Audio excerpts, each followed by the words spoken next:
Medical units stand by. 30 seconds to contact.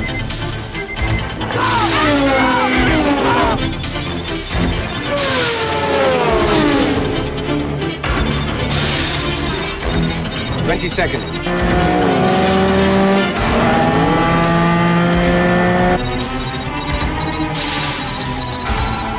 15.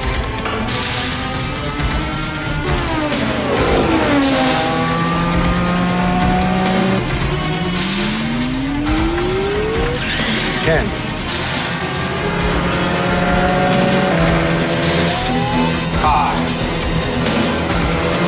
4. 3. 2. 1.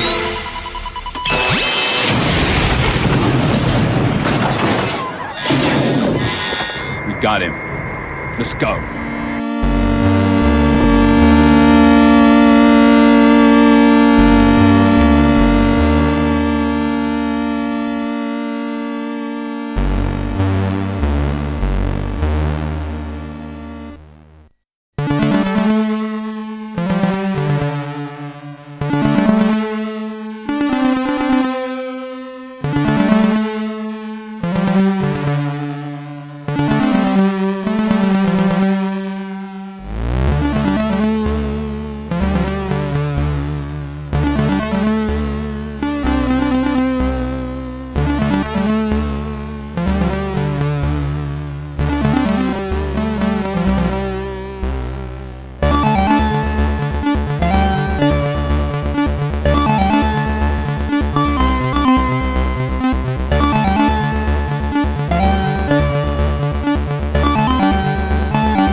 And welcome back to ArtStream. This is ArtStream number 10.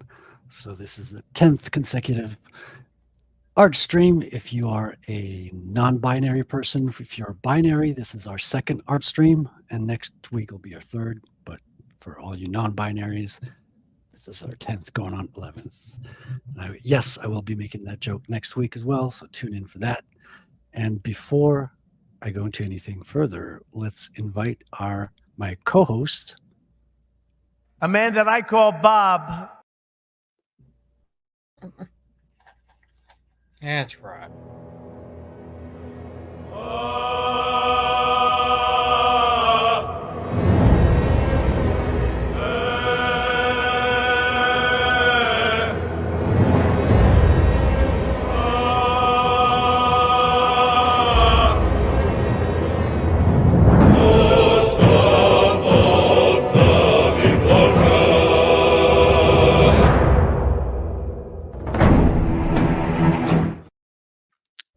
welcome, Billy Bob. How's it going? Kaplaw. Kaplaw. I saw you run in a marathon this week. You look like pretty good shape.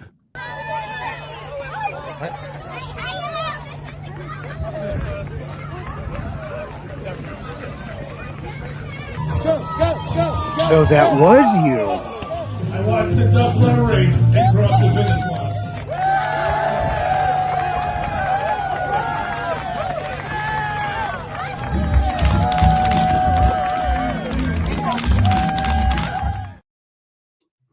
How spoiled of a society are we?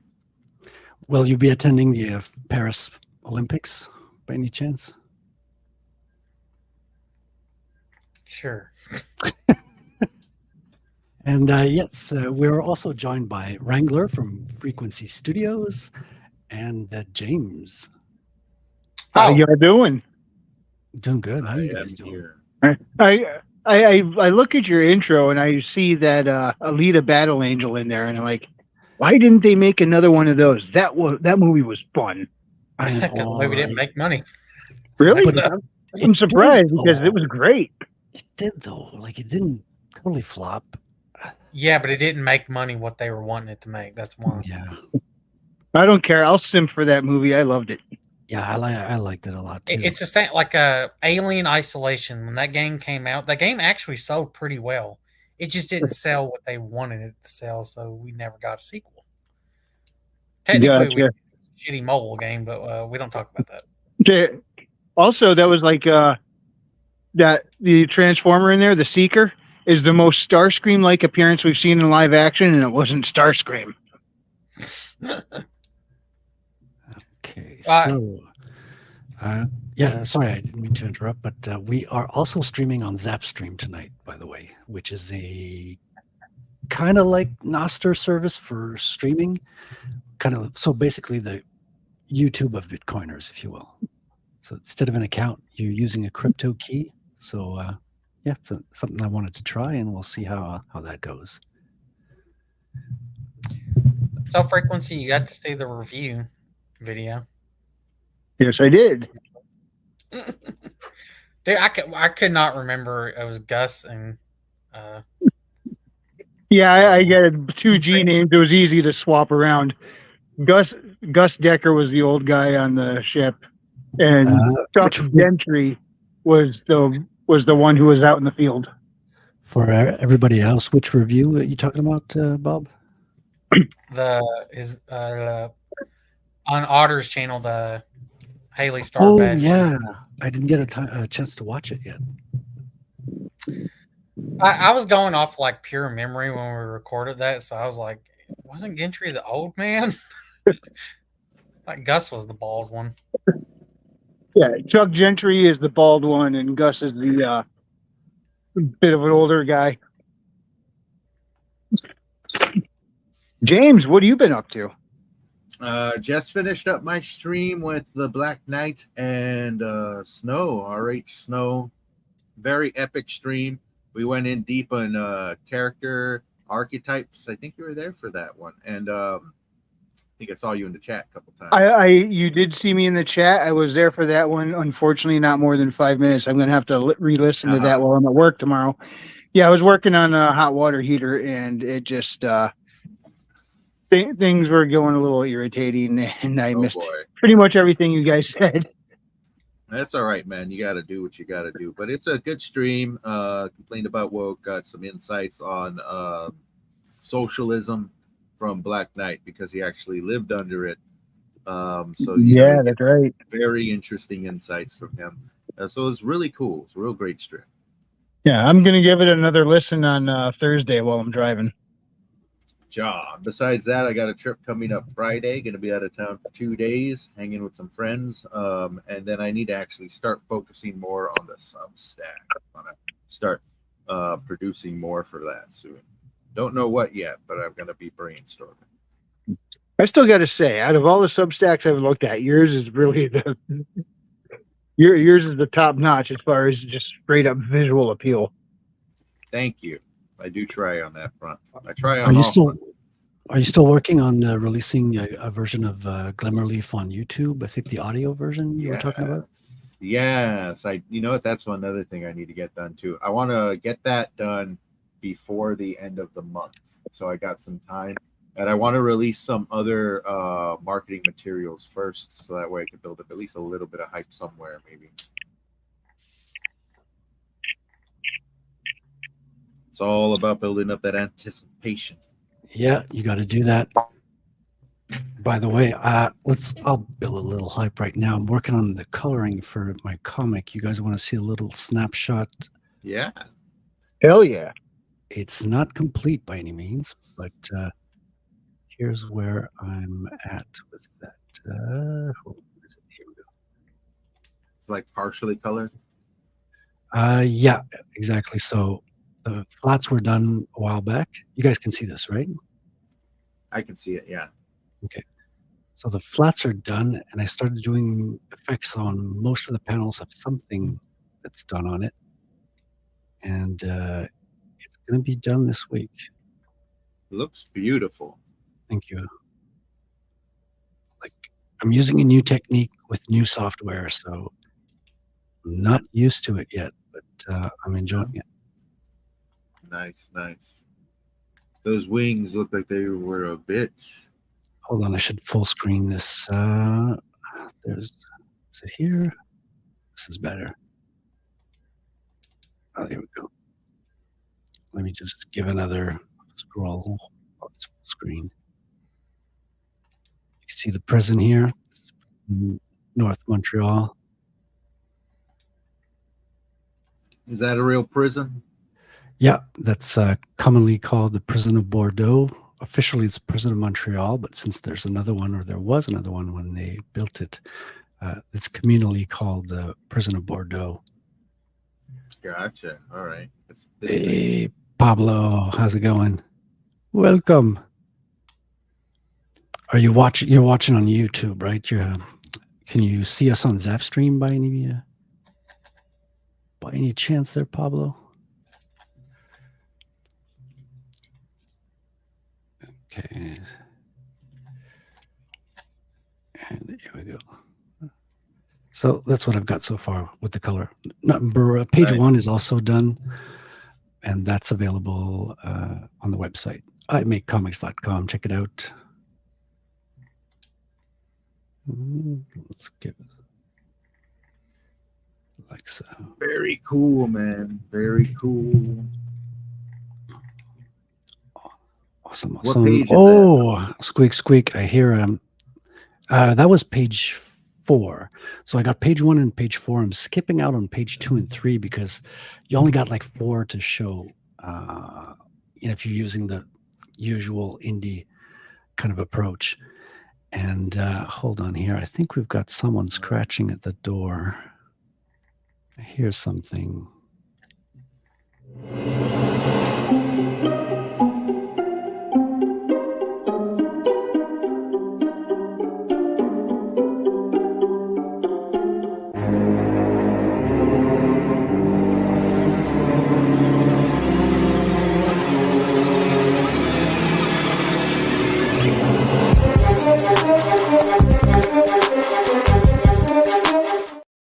Hey, welcome, Lord Otter.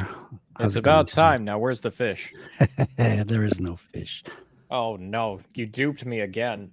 Again, you fall for it every time. God Thought you damn. already had some. Smells like fish ever since you walked in. Well, yeah, I already had some, but that's not the point. How you been, Otter? Oh, I'm doing quite well today. I cannot lie. How's everybody else doing tonight? Doing great. I am well. Just finished up a stream with Black Knight Snow. It went well. They're two very interesting people, and I just got to mostly sit there and shut up. Very much so. I'm guessing you're just sitting back while they're kind of like bouncing off of each other, just the whole conversation. Yeah, they draw me in every now and then, but pretty much it's nice though, to just host a show that can, don't have to really do much, just sit back and let them go. Oh yeah, definitely. I mean, authors are interesting people. They've got like tons of worlds inside their head. So I've never. Good authors are interesting. Yeah.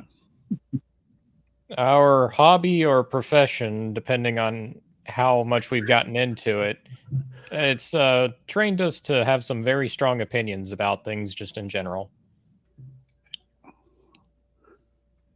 Can you have so is becoming a writer the cause of having the strong opinions, or is it the consequence of having strong opinions being a writer? Yes. Which comes first, chicken or the egg? A little bit of both, I think.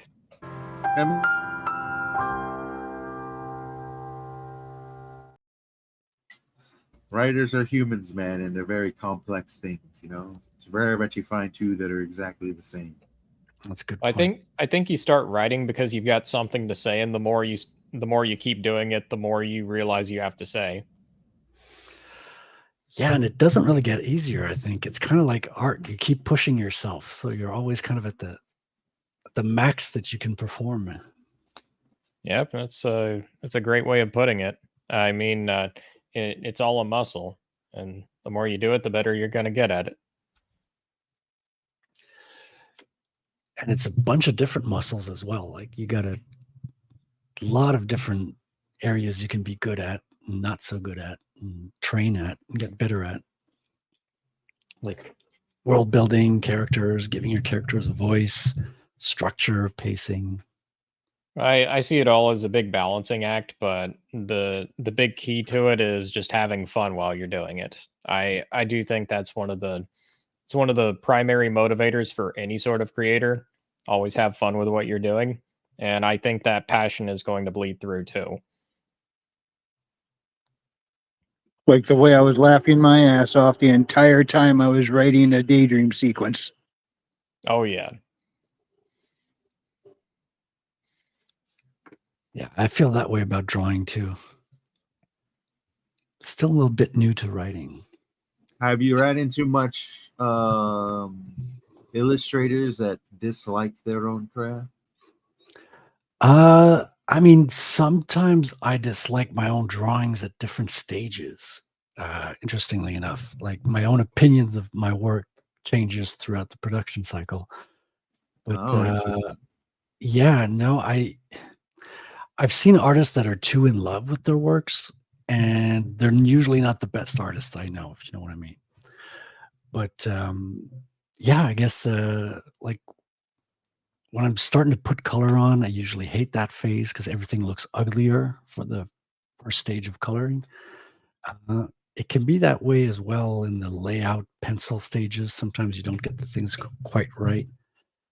But what about writing? Do you like? It doesn't it's not regular, right? Sometimes you're not as happy with what you're writing as other days. Some days it flows, I guess. Oh, there's some Um, days I look at what I wrote and I just hate it.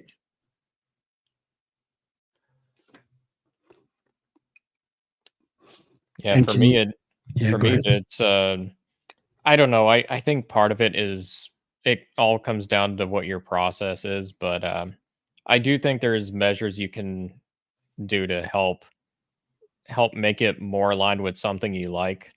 Uh, That's I what the do think, redrafting is for. yeah, redrafting, architecting as well, just depending on which way you're going about it. Like the architects will spend months and months on an outline, whereas the discovery writer will spend months and months on redrafting. Yeah, I think I'm somewhere in the middle. Like I need an outline to know where I'm going so I don't hit the wall. But I need to have enough wiggle room to be able to, yeah, make discoveries at the end or have room to improvise when I get to that step too, you know? Sounds Yeah, like you're similar to me, where I have a vague idea of an outline in my head and I just discover my ass the rest of the way through that thing. Yeah. if this second book comes along like it has so far, I may be leaning a lot more into architecting from here on out. Uh, so far, I haven't really had too many major problems, but we'll see. I wonder if that's the natural progression though, because bit by bit, I'm finding myself doing the more architecting thing. I wonder if just as we mature as writers, that's just a natural course of progression. Well, I was architecting this book mostly because I had to rewrite so much stuff in the first book. Yeah, it's your first book, but I also realized that not having a full idea of the outline in my head, it really hampered me in a lot of ways. So doing doing that this time around, especially after having written a few more stories, like short stories, to just to kind of help cut my teeth with it, it's made it a lot better, a lot easier. And do you stick to your outline all the way to the final draft or does it change sometimes? Certain things will change. That's the thing. I even in That's my case, inevitable. like there's always wiggle room where something is gonna change. Like uh, there's an entire character in there where she kind of actively defied the outline. It actually surprised me. It's like, you can't force me to follow this outline. I'm not Uh, sticking to the script. That's kind of interesting. That's when you you know know, characters come alive, right? I mean, Frederick, you are technically you are a beta reader. Yeah.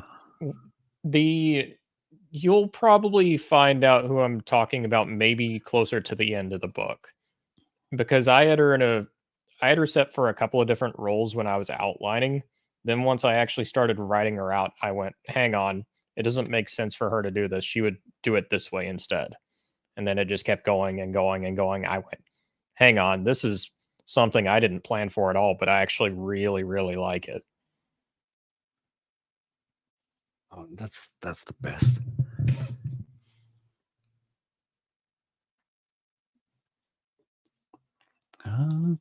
I don't think I've ever ran into that as a short story writer, but the two forms are quite different. I think novels in general rely a bit more on an outline, whereas a short story there's a bit more wiggle room for you to discovery write and really be loose with it. You're still tightening it up around the end, but like just the creation process, it gives you a lot of wiggle room there. That's true. Most of my stories are rather almost slice of life, kind of like, well, slice of life in dangerous areas.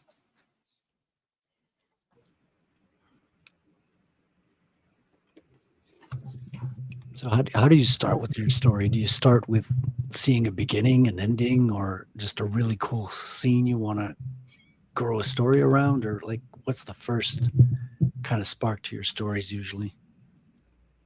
For me, some of the stories almost write themselves. But at times, at least one story, there was an ending. Like I thought of the ending before anything other stories. A lot of them are just muse based, or at times I can just almost feel like I'm compelled to sit down and write the story. And usually those stories, I could get them out of me in a week. I can get like a 6,000 word story out in a week. And just start working on that in the editing process. And some of the funner stories were made that way, but I think some of them more complex stories usually begin with a single character motivation or plot that I try to build up around it. And those are way more difficult to write because I do kind of like discovery writing, but I do plan out slightly. Usually the way it works is you have your plot or your sequence, your character motivation, and then you build to the left and the right of that. You create what comes before, or usually you create what comes before, and then once you got your beginning set up, because let's say you're starting from the middle there, then you start working on your end sequence and you build out that way. But the good thing about a short story is, like I said, that it's very compact. It's a single small adventure somewhere or event that's wrapped up in I don't really wrap them up in a nice neat little bow because I want you to come back for more, but I give you a nice satisfying ending with a possible opening for more. Interesting. I think what you do is amazing, though. There's how many different stories you got going on. I couldn't conjure that much up at once. I really couldn't. Most of it wasn't conjured up at once. I just couldn't get rid of them. You got to write them down to get rid of them. Yeah. But I mean, you can come up. You have a whole bunch of short stories coming out. I would lose track of that so fast. I'm stuck on one long linear path in mind. You do have to have a little bit of a map of your stories, what they mean to what regards. So how many of those stories are in the same world? Are they all part of the same universe, or? Yeah, all of them are all part of the same world. It's very intricate. It took me a while to create the world, and I hope it holds up because it combines sword and sandals with futuristic, post-apocalyptic, science fiction. It's essentially the world is built to be as much of a playground as possible to fit as many stories as possible. I think the only real issue that I've ran into is not really room for space stories. Not yet, anyways. I might have to expand the lore and stuff like that, but there's not really a lot of space going on. So you're not going to get too much spaceships flying off into the stratosphere in this world. But besides that, you're going to get a lot of other stories and have gotten a lot of other stories. That's the first time I've heard the expression sword and sandals. I really like it. I heard a couple times. Sword and sandals, baby. That's where your Conan comes in. I mean, that's the first thing that comes to mind. Yeah, exactly. Conan. Yes, he is one of the, that was a character we were talking about in the archetypes, is the people saying that Conan was too much of a male power fantasy. And We were talking about that with R.H. Snow and the Black Knight in my podcast. Check Oh, it out, yeah. everybody. Finishes you can tune into that before you tune into this. It's a lovely little one after the other. Yeah, by the way, we've got I see 4 viewers right now on Zap.stream. So thanks for tuning cool. in, guys. Hey, So what is these up, are Zap? probably all new viewers that haven't seen us before. Welcome, I'll- Zappers. I'll say this: you guys are utterly fantastic. Hello, Bitcoiners. Thank you very much. Hello. It's good to be with you. It's good to be with you. There we go. All right, now back to our regularly scheduled program.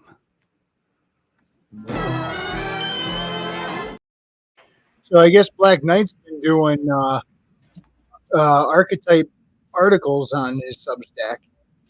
He says he's going to be wanting to. He hurt his hand, unfortunately, so he won't be writing for a little while, right? Yeah, he was telling me it was like he was carrying around water bottles and he fell the wrong way right onto his hand. Ooh, Yeah. Yeah. Ouch. Oof, that's the stuff of nightmares. he's got a few up there so far. A couple of archetypes, Thing is, though, Yeah. he but can it's been still a make- little while since he put the last one up. Now I know why. Mm, and he could still like dream up stories, even though he can't type them down at the moment. So right. I know he's like a chronic writer. He probably writes 10 times more than I do. He's always coming out something. interesting. I mean, you can Yes. always text to speech, but if you don't have a Right. good text to speech, it's got to be a nightmare.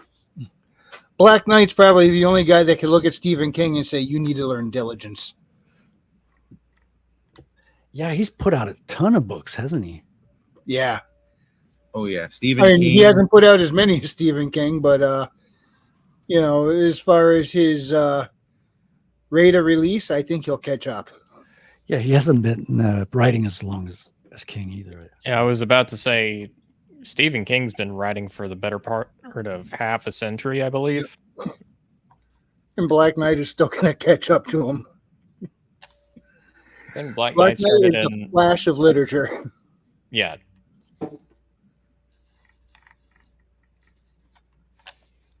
I mean, it makes me think of the world record held by the longest running independent comic book, which now goes to Todd McFarlane for Spawn. But before that, it went to the little aardvark character. What was it called? Arthur? No, the comic book. Damn, forget it. An aardvark. What's his superpower? Was it Bone? No, not Bone. Hold on, let me research it. I was talking it and then memory loss. It's a terrible thing. It happens. Freaking aardvark. Longest running book. Indie. Must have a lot of Cerberus. Cerberus. That was the one. He went all the way to, was it 500? Something like that. 500 or 300. Issues. And and then he stopped. And so he was holding the world record at that point. And the fact that he stopped, Todd McFarlane kept going with his Spawn and has since surpassed it. Okay. The So it's- Spawn. Yeah, creator-owned, creator-controlled comic, I think, is the world record. And I Right. think Todd does a lot of the writing, but he's passed the drawing on to others for a long time now. I think he's busy with his toy company. I'm gonna get some water. Be right back. Hey, Frederick, do you have the piece with the guy who's wearing the bird mask? The piece with yes, this guy right here. Hey, Otter, Yeah. does that kind of set your mind on the character you were playing in Stormcrow's Western game? You know, it kind of does. Yeah, that's not too far off, actually.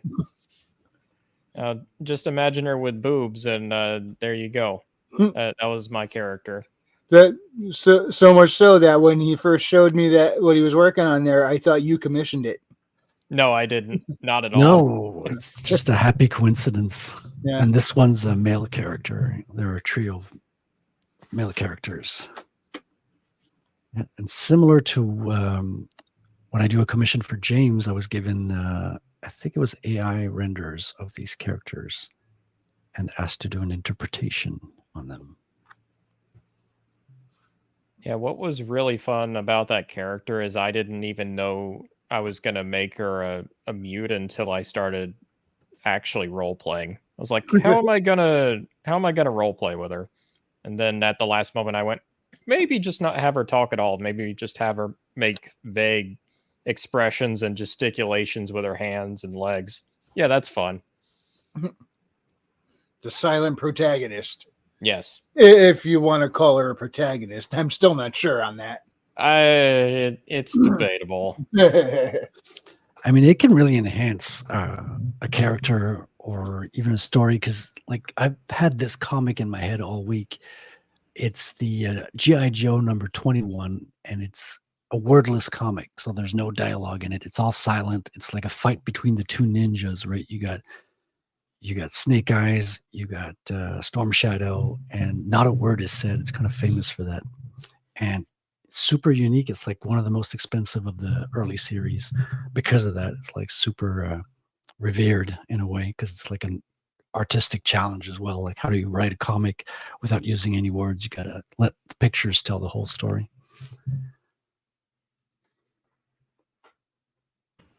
Joss Whedon did something similar to that. He had an episode of Buffy the Vampire Slayer where the whole town was hit by a hush. I think the episode was called Hush. There was like a silence spell or curse cast on town. So the whole episode, there was no talking. Yeah, I mean, those are great. They add a lot of freshness to stories, like by bringing a very different concept. And for once, the subtitles weren't going too fast.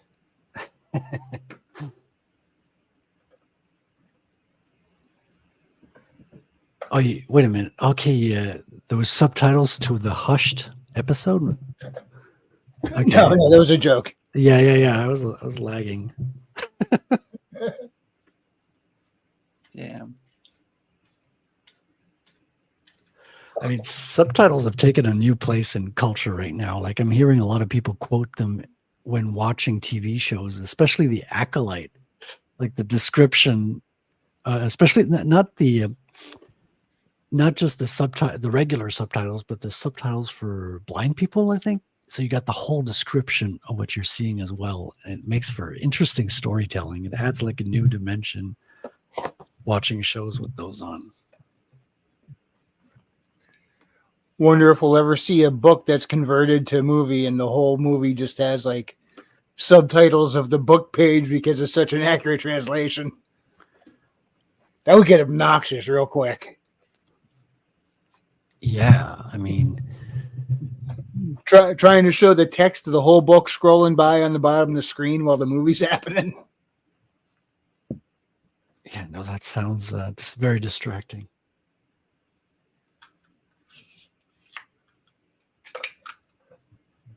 I wonder how many people would actually hate watch that.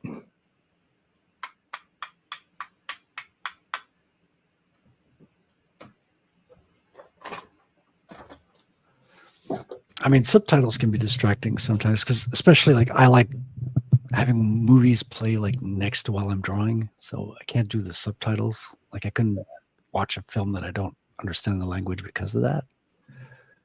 It's better if you're fully paying attention for a movie with subtitles. Yeah, you gotta. Quite often, I can hear them talking, but I can't make the words out for whatever reason, and that's especially when there's background noise happening. That's why I prefer to have subtitles on, or else the whole time I'm going, "What'd he say? What'd she say? What'd they do?" I wish people in real life had subtitles sometimes. When you're in a bar or a loud place, you can't understand what people are saying. You're like, what did he say? I wish some people had a mute button. Oh, man. If not a mute button, then maybe like Kahuna's voice changer, so I could deepen the tone or pitch of that voice a bit, so it doesn't pierce the ears so much. I mean, when you got a lot of imagination, you can do those things. I know that Salvador Dali used to describe, he wrote in his diary that whenever he was like dealing with absolutely obnoxious or boring people, he would just imagine an owl sitting on top of their head, on top of a pile of, well, I won't go into the full description because it's kind of gross. But yeah, you just like have a fun I'm guessing time. this gets quite a bit more elaborate. Well, you know Dali, right? He had a whole period. I'm actually not familiar with any of his work, but Oh, okay. similar to something I do, except it involves more Looney Tune-ish visuals in my head than owls. Yeah, I mean, Dali is one of those painters that kind of broke to the mainstream, along with like Andy Warhol, who's known for his like soup cans and stuff like that. In his The only reason I know who CIA Andy Warhol is because of MIB3. oh, really, Man in Black. I never heard of him before that. Yeah. Well, Dali's known for his like melting clocks. Like if you've ever seen clocks that seem to be like melting, dreamlike. That sounds kind of familiar. Yeah. Yeah. He also did the elephants on super long stilt legs. Elephants on parade. There was actually a statue of that in my city a few years back, which was super cool.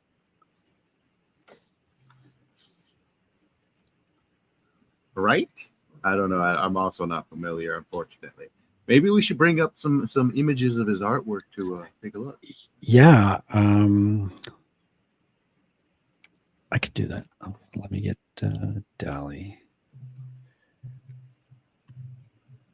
Yeah, there's a lot of great artists out there, man. I'm not really one to really go exploring. I remember taking an art appreciation class in college and finding out a lot of different cultures from around the seas and their artistic flavors and things like that. There's a lot of really rich and interesting history there, but it's pretty deep. You know, I can see how people can really spend their entire lives just like studying the appreciation of art.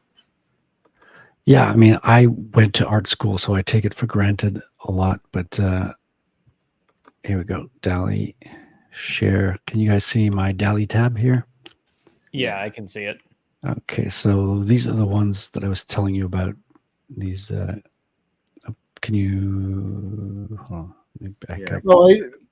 I think I sent you the wrong Dali.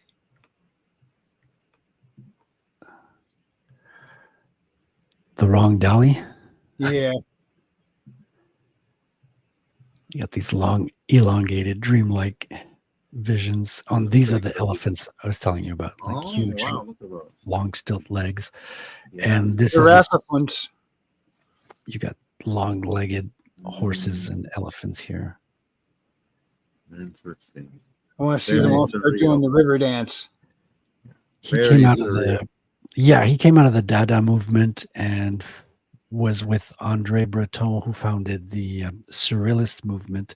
And then like everyone slowly hated him. I think he called out every surrealist, saying he was the most surrealist of the surrealists and all that. Oh, so he was the damn it, what's her name? He was the who's that blonde MMA fighter chick that used to be badass for a quick second? Ronda Rousey? Yes. Rousey, yeah. He's the Ronda Rousey of art. That's what she used to do. Talk about how bad she is and shit, and then she got her ass kicked. Yeah. I shared my screen, Frederick, to give you Dali, but I think I sent you the wrong one. Oh, I see it here. Yes, that's also Dali, but a different kind of Dali. Different Dali. Yeah, Dollywood. large body of work as well. Two great reasons to like her.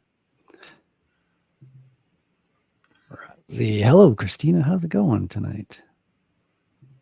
One of them days. Hello. 10 Cage says Salvador Dali worked with Walt Disney back in the late 40s, I think, on a concept called Destino. I saw that, and as well, I saw the originals that were used in the making of, I think it was in New York City. They released it in the early 2000s. Yeah, it's absolutely beautiful, Destino. I could All right. probably play that. Hold on, let me find it. It's like a minute or something. It's not long. And it's a Dali painting basically drawn by Disney. It's 6 minutes long. It's a bit long, but can I put it in the chat or should I? Hold on, let me do this. Let me share it just for a bit. Yeah, it's Disney, so they might not strike you. They got a history or a reputation of not YouTube striking people. Oh, that's good. Yeah. And it's a bit long, so I won't do the whole thing. Okay, so I got it here, and right here. Let me play. You guys hear the video with me?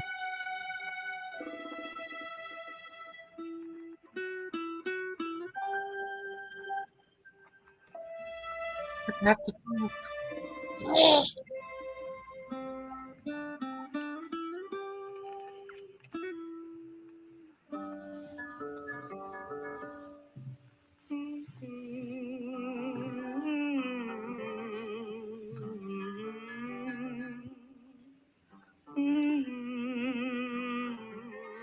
It looks kind of manga-ish as well, the art style.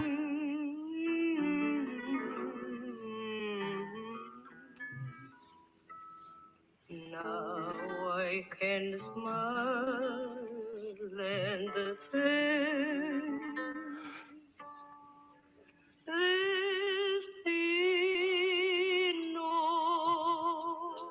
my heart was sad and lonely, and knowing that you only could bring my love to me.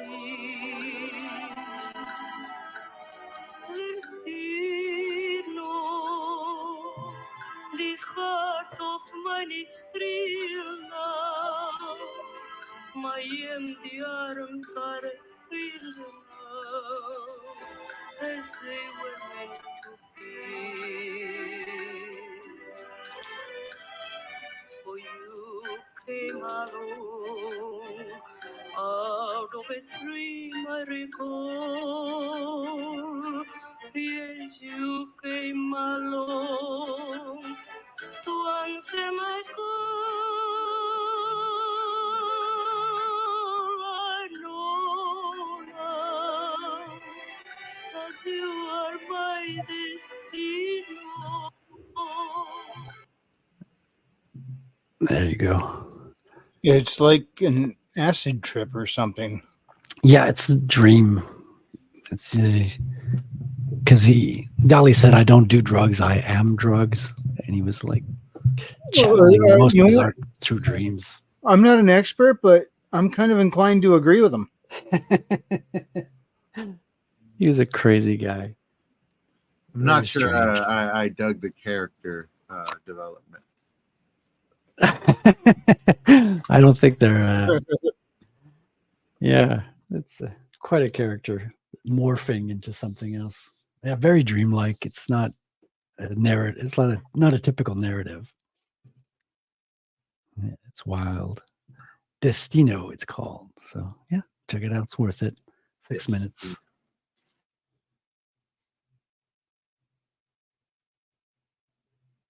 Kind of reminds me of the movie Only God Forgives. It got a very similar sort of trippy vibe to it. I don't think I know that one. Yes, it's a Ryan Gosling film. Most people don't know, though he's in roles like Barbie. He's primarily like this big freaking artistic indie guy. He comes out with like a bunch of indie projects, and that one is pretty trippy, pretty gory, and a little over the top spots. Oh, I didn't know that about Ryan Gosling. Oh yeah, if you check out his filmography, there's a lot of stuff in there that's pretty interesting. Probably one of my favorite films that he was in is called Lars and the Real Girl. If you've ever heard of that one, it's pretty great. Is that a reference to Lars von Trier or not? No, Essentially, Lars and the Real Girl is where he plays a guy, Lars, who is this, I guess what you'd call it, just like this good kid, but spends all his time by himself, very quiet at work in a small town. And then he develops this personality disorder where he essentially buys a sex doll and thinks that it's his girlfriend. And the entire town bands together to save. Yes. The entire town bands together to save Lars by playing along with his fantasy until he can get through it. Yes, because playing along with fantasies is how you cure the mentally ill. It's pretty good. Like it's relatively good, and that's what I'm like. Okay, this guy's a real actor. He doesn't just play these bullshit roles because, like, you don't see that guy.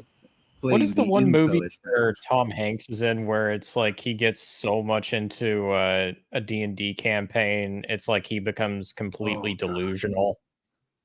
I forgot what it's called, but I remember it. Mazes and Monsters? Yeah, that's it. Mazes and Monsters. I've never even heard of this. Terrible. I seen it and I thought it was partially a comedy through the entire way through, but no, it's supposed to be this D&D warning film. It was basically satanic panic propaganda. I never even heard of it. It's pretty funny. It's pretty fun. It's kind of like Cloak and Dagger, but for TTRPG and just not fun. It's kind of depicting tabletop RPGs like a mental illness or something. That's how it's portraying it in the movie, and Tom Hanks is like the primary like subject of that. Yeah, he loses his mind and he thinks he's in the game, and his like friends who played the game with him have to go like rescue him from himself before he hurts himself. So they have to complete the game to get him out of the game. This is like a mental Jumanji. Yeah, I guess if Jumanji was a therapy session. Have you guys ever met someone in real life who got too deep into a character at a D&D game or something? I mean, Japan exists, so I'm not surprising at all. Well, I have met people where it's like they get way too much into like talking about the stories they have with their characters, and it's like not everybody's going to be able to connect to it, but I do understand it. I haven't met anyone where it's like they are actually like crazy about the characters they're playing or anything like that. Well, there was that time when they came out with AI girlfriends and they turned off the machine because they're like, hey, this is actually really sad. And then all the users were accusing them of murdering their girlfriends, so they turned it back on. Oh boy. I mean, I personally, I don't think it's too far from that, but I think when you start getting into the realm of it being real, it kind of has to have a layer of sexuality to it to a degree or something. I can kind of see that as disturbing as that is. It's primal, man. It is primal. It is true. Yeah. So that's weird stuff. Now, maybe if Tom Hanks was ferociously masturbating, well, all of us are like, yeah, I can buy that. He looks like an insane bastard. Was he doing that in the movie? No, it was in the either it had to be the 80s or early 90s. I'm thinking 80s though. I just remember the ending when he's all like, I have to do so and so I gotta fly. Oh, he's like, I gotta jump off this building. He's like, no, you can't. I can fly. And he's trying to play it so straight, and they're trying to make it very dramatic, but it's just talking about D&D, so it's like hilarious. It's just really stupid. It sounds like it could be a good source of clips, though. Yes. I mean, that's true. I posted at least one in the Gilded back in the day. I'll find it. It's the one where he says that he could fly. He's like, I have the potions or some shit like that. And he says, I have a potion of flying. I can do it, guys. Something like that. Let me find it real quick.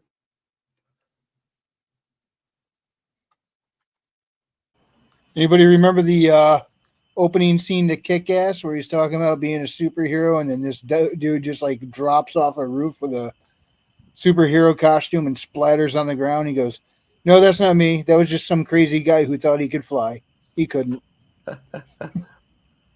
Also, RNG Jesus, he was good to me today. He gave me the drops I wanted. Thank you, RNG Jesus. Oh, it turned out well after all. That's good to Yes, hear. I got it. And he gave him the waifus of his dreams. Yes. I'm not going to ask questions because I don't want answers. He's playing First Descendant. That game is kind of built around waifu skins. Okay. Dude, the fucking alt glay fucking parts. Holy shit. Like 2 weeks ago, I got the code. I ended up getting another fucking one of the codes. It's like a 6% drop rate. The other 3, I was just shit out of luck. Till now. I put the scene or the URL in the private chat.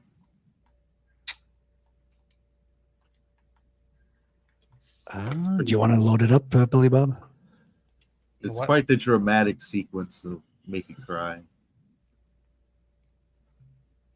Load what up? The video in the private chat. I can also pull it up. Pull it up. Hold on. I got this. Okay.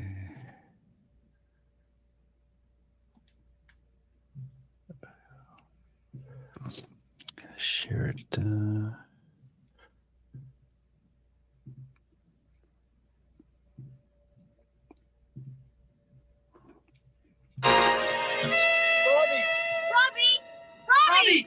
Robbie! Pardue! What are you doing? Going to join the Great Hall. You can't. It's a trap. I have spells. I'm going to fly. You don't have enough points. I am the maze controller. Oh my god. You're Is this just the trying not D&D to say That's DM. correct. And I have absolute authority in this game. Is this like the anti like D&D Christian? Yeah. Yes, that's exactly what it is. Game.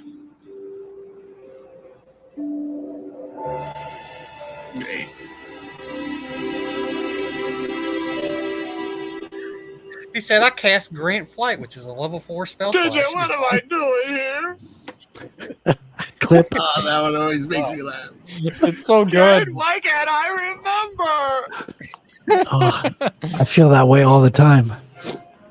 The cringe. The glorious cringe. That's the scene you got to take right there. How old was Tom Hanks in this fucking movie? Probably 30. 30. He's Something like playing that. so straight. So this is Reefer Madness for gamers. Hold up. How old Well, was he in that movie? Not sure. Then again, we do have people who think they are dear. Does anyone know how old he was? Let's find out. IMDb, tell me. Was that before or after Bosom Buddies? Because Jesus fucking Christ. Because I remember watching movies when he was young and he wasn't bad like that. The movie Jesus. came out in 1982. Really? Yeah. Wow.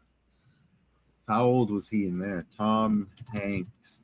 You know what? Not you. Let me ask ChatGPT. How old was Tom Hanks in 1982? Gonna say Answer he's me 300 this. years old. You know, he's been siphoning the blood of young children to stay young. Oh, that actually is what it says. I don't know. It froze up on me. I love 2024. But Be careful because that's exactly what I just had to take a training thing on my YouTube channel for. For what exactly? Oh, blood stay young bit. Oh, right. No, we won't go into that. Yeah, I didn't realize till the other day. I had a community guideline strike for it back in January, and it was still there. And it's gonna. I have to take some little. I had to take some little test past that, and now I'll wait 90 days for it to drop off, stepping in it again. Yeah, YouTube is the worst. That's why I'm looking for other services like Zapstream. You can't get censored on those. Yeah. But on the other hand, it was funny. I was going through, I'm like, okay, these answers are common sense. And then it comes up with one, and I said, okay, no, that's not a break of guidelines. I said, it is, because it's a harmful conspiracy theory. So I evidently, like, the Japanese stock market fucking crashed. Yes. And crypto as well. Not just that. Yeah. Like they even stopped, I think, 6 different stock exchanges at the same time. Jesus. No, this is a big crash that happened on Monday. Yeah, for sure. Yeah, because I heard about it. I think it was Monday, and also some on side scrollers. Yeah, it happened Monday very early. Like, yeah, it was due to something there was like arbitrage between Japan and the US. So people were borrowing off Japan yen because the interest rates were super low, and then going to buy stocks and shit like that. So it was like propping up the stocks, and then it fell and then crashed. And here we are. Here we are.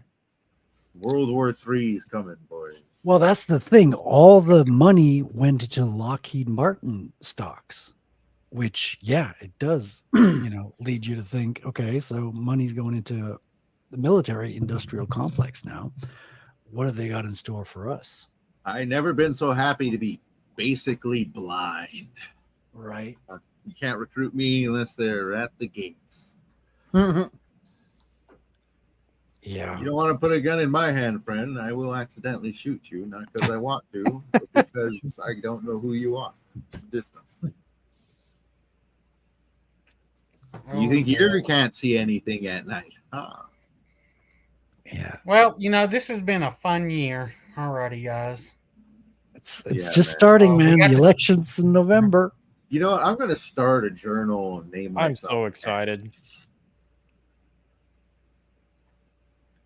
I wonder which city's going to burn down this time. So when does Kamala open her OnlyFans?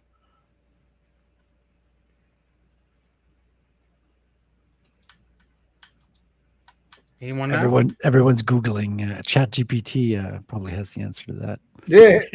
Do it, James. Do it. See, ask ChatGPT when Kamala Harris is going to open her OnlyFans.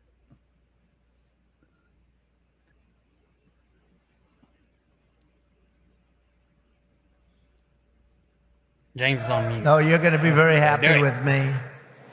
You're going to be so happy. That barbecue is actually pretty good in Nashville. Yeah. Well worth the money. And you could order beer while you're in the lineup, which is the best feature ever. Yeah, until, my fucking card wouldn't read on it. Oops. All right. Yeah, that happens. I was able to buy beer with Bitcoin obviously at the Bitcoin Nashville Bitcoin conference. Event? Yeah. Can't imagine why. Well, I was asking the guy selling the beer, was like, is this the first time you're selling beer with Bitcoin? And he was like, no, I've done it before. So I'm like, when? Oh, yesterday. It's like, okay, was yesterday the first? He's like, oh, yeah. So how do you like it? He's like, oh, it's great. So that's good. Well, I mean, it shouldn't be too hard to do. Especially since you're in person. All you have to do is transfer the money to his account, don't you? Or the Bitcoin. Yeah, I mean, it's one QR code and you click and then it gets confirmed with something called Lightning. So basically you have the base chain, which is like every 10 minutes you get a block. And then you have Lightning, which is on top of that. And that gives you instant gratification.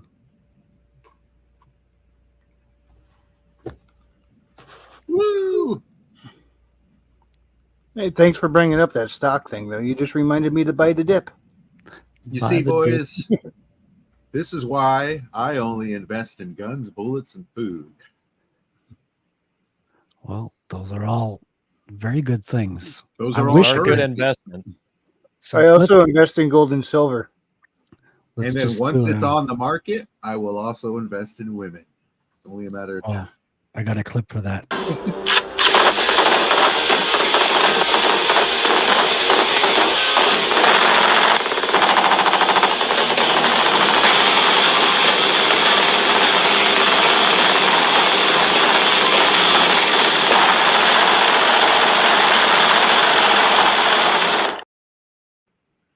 Was Yeah, that Charlie's yeah. Angels training camp? I don't know. I saw it on Twitter. No, That's where all my clips come from. Take that, Sharia law. Wow. Oh man, that's a good one. Well, I should probably lock my doors tonight. For sure. But Well, if you really want a good reason to lock your doors, why don't you make a few quips about Scientology before you sign off this evening? Oh no, please. they don't have any resources anymore. They're out of people and money. They don't care anymore. Oh, so the South Park gag is gone? Where? Yeah, I mean, they don't everything have. was made and produced. All the credits were John Doe. Yeah, they're so busy with so many lawsuits at the moment. Like the head of the only Scientology person is being sued for human trafficking. Like this is not a joke. Oh wow! Yes, I had no idea. Oh, dude, Yeah. I think it was 6 months ago. I edited a video on Scientology. Like, it's big time. Like, they rip away kids from their families. They practice slavery, adults and child slavery. Yeah, child labor, you name it, they do it. They are a literal cult, and who's near the center of this cult? Tom freaking Cruise. He may even be the last actual person funding Scientology. Like, oh no, there's a handful of big whales still. That's how they survive. There's way less actual members, but that's not what they're getting the money. They still get their money from the whales. They give them like big fucking ass trophies. They got a lot of overseas put them in a magazine. investments. Yeah, and yeah, you're right. What they do is they get local Scientology group to raise money, buy a building, then they donate the building to Scientology. Scientology is like a fort of legal entities that's meant to be like impenetrable. So it's like it looks all decentralized when you try and investigate them. Then it's very centralized, but they have a moat, so you can't attack them directly because the Sea Org, which is actually the people running the thing, don't exist legally. They're just a cult that has no paperwork. And then you have another United States. Yeah, and they have another entity that actually owns the copyrights that get all the money. And so basically they buy the buildings, donate it to Scientology, and then charge rent to the same people who bought the building so they can operate a Scientology franchise to raise more money for them. And yeah, they got this whole side thing called the what are they called? The real slaves? They're the one who signed billion-year contract, the Sea Org. Sea organizations. That's the human trafficking part. Those are the ones that go travel to different countries and all that. So that's when it gets. And to think everything I knew about Scientology came from an episode of South Park and an episode of Boston Legal. And well, that's because South Park was like the first ones to actually start making fun of them, and then all of Hollywood went, "Oh, we can make fun of them now." It's because there was no strike back against South Park after that. Their power was waning. They were basically running off of fear for a good while. Yeah, they were, and because they have these tactics that come from like it's literally like military tactics. Like they almost couldn't though. If you look at what they did to Paulette Cooper, she was one of the first journalists to out Scientology for these horrible things. They ruined her life so incredibly, thoroughly. It was ugly. Thank goodness they can't get away with that anymore. But that's because of the internet. That's because people are actually sharing videos of them acting kooky. So they had to update their methods because everything was written beforehand, and they obey literally things that were written like in the 40s, and their tactics just they don't adapt to the internet. I do got a question for y'all because y'all are on Twitter. I'm not. Has it gotten better? I think so. I have no idea because I've never gotten into it with anybody on Twitter, and I just don't get those kinds of notifications. No, I mean like in terms of shadow banning and shit. No, I think there's less of that. I don't think it's at zero, but there's less. It's not as common. It's still there, but it's not too horrible. Well, I know Elon Musk is now moving to Texas, the headquarters. Yeah. What was it, Delaware that just screwed him hard? The what? Was it Delaware that screwed him or somewhere else? The state that he was in. It's like California is where Twitter is. In San Francisco. Oh, okay. I'm thinking of a Tesla operation issue he had with them. I don't know about that.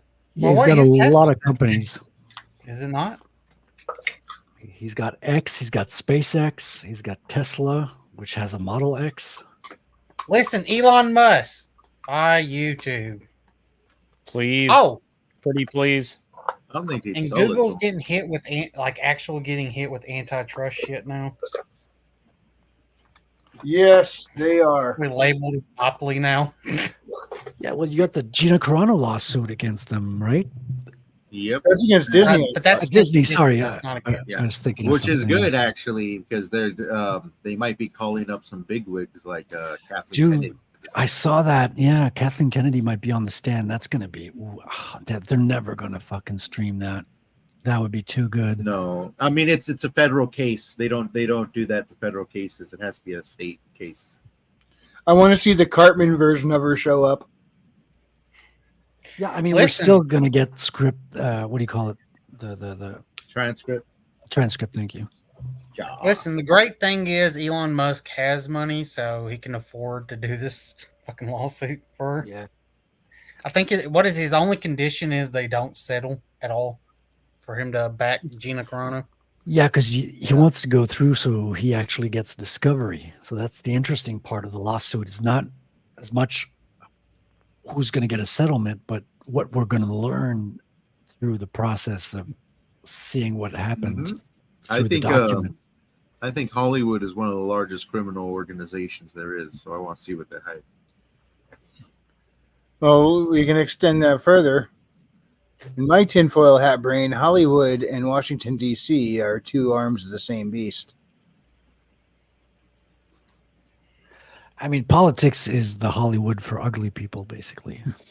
Yeah, exactly. I think they're pretty much hand in hand. It's like they're like the same operation, just two different fronts.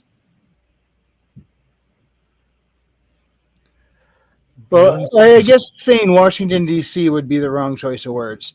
The bureaucracy in our government in Hollywood, I see, is pretty much the same. I think it's just more of your big corporations in Hollywood. Or just in general, I mean. They're constantly getting bailed out. They're able to lose. I like how you said it, Frederick. Use it on a tax write-off. Totally not abusing that at all. How'd I say it, Wrangler? Hedge says that he thinks Hollywood is controlled by Lovecraftian creatures. Somehow, Hedge, No. get the You don't feeling think. you're not far off the mark. Herman, you don't think. You know it's happening now. That's right. He might know something we don't. There are some crazy stories come out of there. I don't live too far away, and I know a few people who were working there. One of my close friends, he was working his way up this fashion magazine, and they had him doing photography at this party at the top of a building one night, and and he said all these freaking famous people from music to actors were there, all shaking hands, playing nice. And some people from industries he didn't even freaking know. And they had the exact same thing playing on every screen. And it was this Mickey Mouse character, if I can remember it correctly, falls into this pit of hell. There's fire all around him, and he starts running. And when he starts running, he sees all these demon creatures, and he goes to get away from them, and he sees this hand come down from the sky, and he jumps into the hand, and it lifts him up, and when it breaks the clouds, he can see that it's actually the devil. And then slowly this creature grows horns and starts transforming into a demon himself. And this is all cartoony, mind you, old school cartoony. And he says as soon as he saw that, he just took the camera off, he put it down, and he got the fuck out of there and never went back. Yeah. I've heard stories of those Hollywood parties. Hell yeah, man. And also, what was the catchphrase for Cool Worlds? Hollywood if she could. And she will. Yeah, I don't know. It's crazy place. Very debaucherous place. Well, apparently I said weird, Snow Black. I say things sometimes that I don't even know I'm saying them. Do you not remember Such a strange thing, you don't even remember saying it. Don't you remember the Snow Black and the 7 magical diverse people? It's coming back to me now. Now that you say it, it's coming back. Yeah, I think that's the thing I used to call So Woke in the 7 Whats? You know what? So Frequency, I don't know. Like, there's an actual like racist Looney Tunes car, and it is racist as fuck. It's what was it? So White and the 7 dwarves. Yes, I've seen that one. Yeah. EBEN. Someone's This remastering it, by sound the way. familiar. I somehow missed this. No, Fuck I it, we're mean, gonna play it. you have to go looking for like racist cartoons on YouTube and stuff like that. Like it's the old sense. I it's mean, old you stuff think that you I don't wasn't see. seeing it originally. I was watching Looney Tunes in the late 70s, early 80s, so I don't think this stuff would have been pulled by that point. So for one, I actually wasn't looking for it. I ended up getting like someone's doing like a remaster of it, like a restoration. Yeah. Yeah, I think I saw that. Oh, Coal Black, that's the name. There, we pulled it. Yeah, it like it's legitimately racist, but it is funny as fuck. Yeah. Hold up. Nowadays, you got to be a Mexican comedian to say that stuff and get away with it. Well, I don't know. The tide's Keith kind of Carlos turning can now. get away with half the stuff he said 10 years ago now. I know what you mean, but I think the tide has started to turn this year. So Well, it has, no doubt. This is him. This is him showing his 2021 restoration and his now updated restoration. So 4K racism, right? Yes.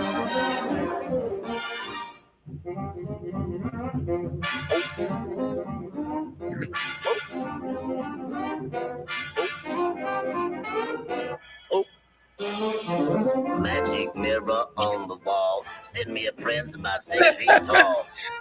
Oh my god. Oh. That mean old queen, she shows a fight, but her gal so white is dynamite.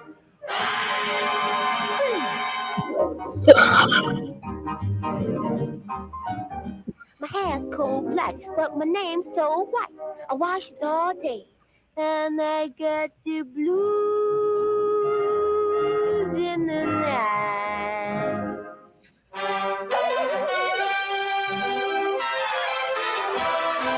Some folks think I'm kinda dumb, but I know someday my prince will come. So white you're right for I has come. Hello, murder incorporated. Blackout so white.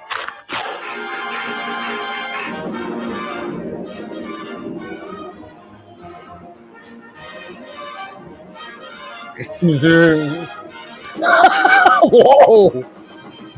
Yeah, oh my gosh, this is the best cartoon ever. Holy shit. So this is available on Disney Plus. It should be. It should be. Oh my god. I mean, Motor Incorporated was real. Man, that smells like a little bucket cheese. Refugees. Dude, this deserves to be on MTV in the early 2000s. Yeah, so the whole thing is supposed to be a grandma telling her about Coal Black and the 7 dwarves. Like, here's this dude's Patreon if you want to support it. Nah. Was that Mel Blanc's voice we were hearing on that? Yeah, that was Mel Blanc's voice. You could tell.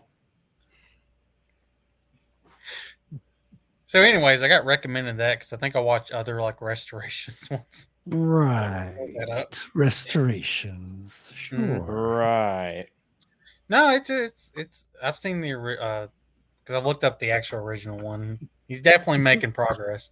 I also like watching the Deep Space Nine and TNG 4K AI restoration ones. So are the AI restorations good? Because I think they did it to Alien as well. Like they're turning it into 4K using AI. So the ones I've seen have actually been pretty good, but these are like just fans doing it. Nice. It's not. But the fans are better sometimes. Like with the Sometimes. freaking Luke Skywalker comeback at Mando season 2, the fans had a better Luke than Disney. True. I remember that. The ones I've seen, they actually look good. That's great. I want one fix I would like in DS9 is certain episodes the color is fucked up on the suits and they look purple instead of black. Well, that could be fixed in color. Yeah. Yeah, that could be fixed pretty easily. Like frequency, do you remember that? I think it was mostly PS9, and it's the jumpsuit type of outfits they get. Oh, when they go to the black suits with the gray shoulders. Yeah, those, and I think the one right before that. I don't know. The I've one seen right the before episode. that would be in line with what Voyager had through pretty much their entire series. No, I think Voyagers was different than Yeah, it DS9. was. I mean, DS9s and Voyagers. What Voyager was wearing was the same kind of uniform that the DS9 officers were wearing at first. But DS9, pretty much all of Starfleet switched over to the gray shoulder pads. But Voyager stuck with the red, yellow, and blue shoulders because they were way out on the other end of the freaking galaxy when they changed over. Dude, the DS9, the early DS9 outfits look so fucking cheap because it was a gray shirt underneath, and it was like a very thin, like the black and the color. Yeah, believe it or not, I didn't mind that. I thought the gray ones look sharp, but I did like the other ones. I don't know why. I see what you mean by them looking cheap, but for whatever reason, worked well to my eye. I don't know why. Let me see if I can find it. It's the color is definitely fucked up in the episode because it's like every now and then it'll switch back and it's like very clearly purple coloring on that doesn't sound like a complicated fix to do. Like just off the top. Like tell you what though, I'm glad when next gen when they ditched the accent line along the shoulders, when they got rid of that, I thought that was a good move. Here, I'll show you. This one's because remember it's gray pads on it, but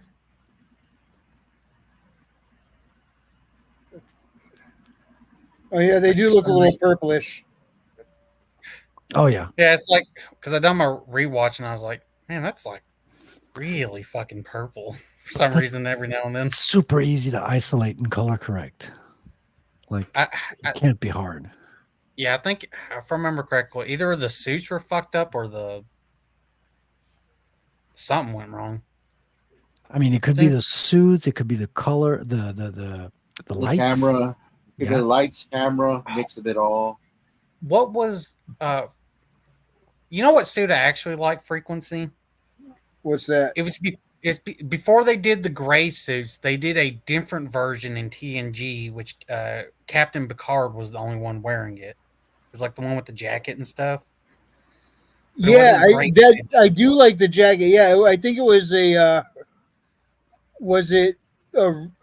dark red jacket with the gray shoulder pads? Yeah, I think so. Let me that was a pretty sharp looking jacket.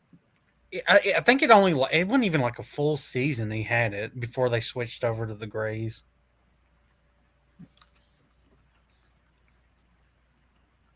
Hold on. Yeah, here it is.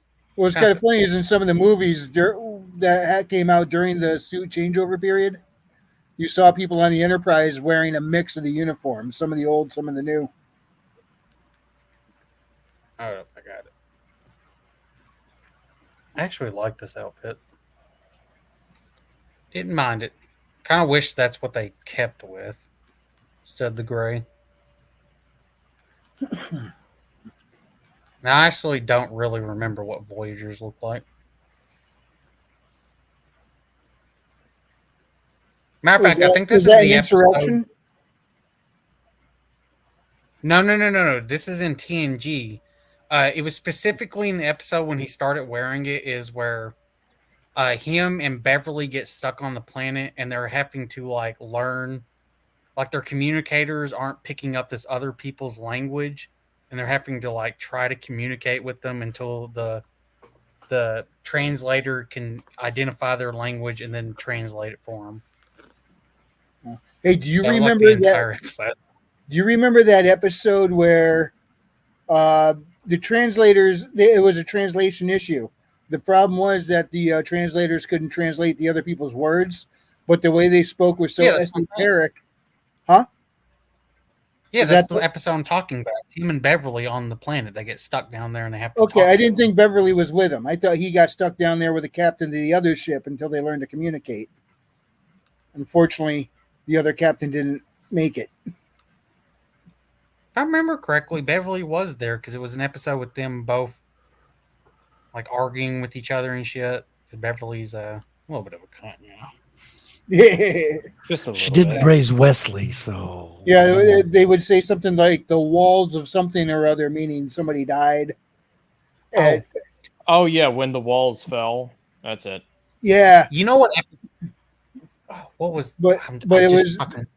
it was an interesting concept where pretty much everything they say was in what their version of a pop culture reference. Pretty much. And it gave me a Oh, great idea for a scene where two people are in an alien prison and they sit there and throw movie quotes back and forth at each other.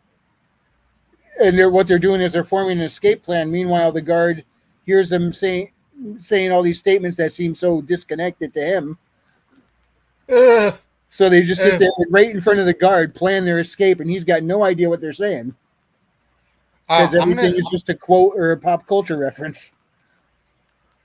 I'm gonna pull up the fucking race I hate the most in all of Star Trek. in all of Star Trek. I'm glad you penned that statement there. We were about to go in a very different direction there for a second. I was like, and that's about all the time we got for today, folks. When he's done, I Don't worry, want he can't be talking I'm about legitimately humans. okay. I'm legitimately racist towards this group. You know, fucking. I hate 'em. also hate Argonians. These nasty motherfuckers. Oh, the ginger bitch from hell. Huh. Yeah, these Does were it look the like an alien? So gingers are a race in Star Trek? No, Yeah, it's not a she's nasty. Just No. this lady. So the entire episode is supposed to be factored on hump. Let me let people know exactly what you look. There you go.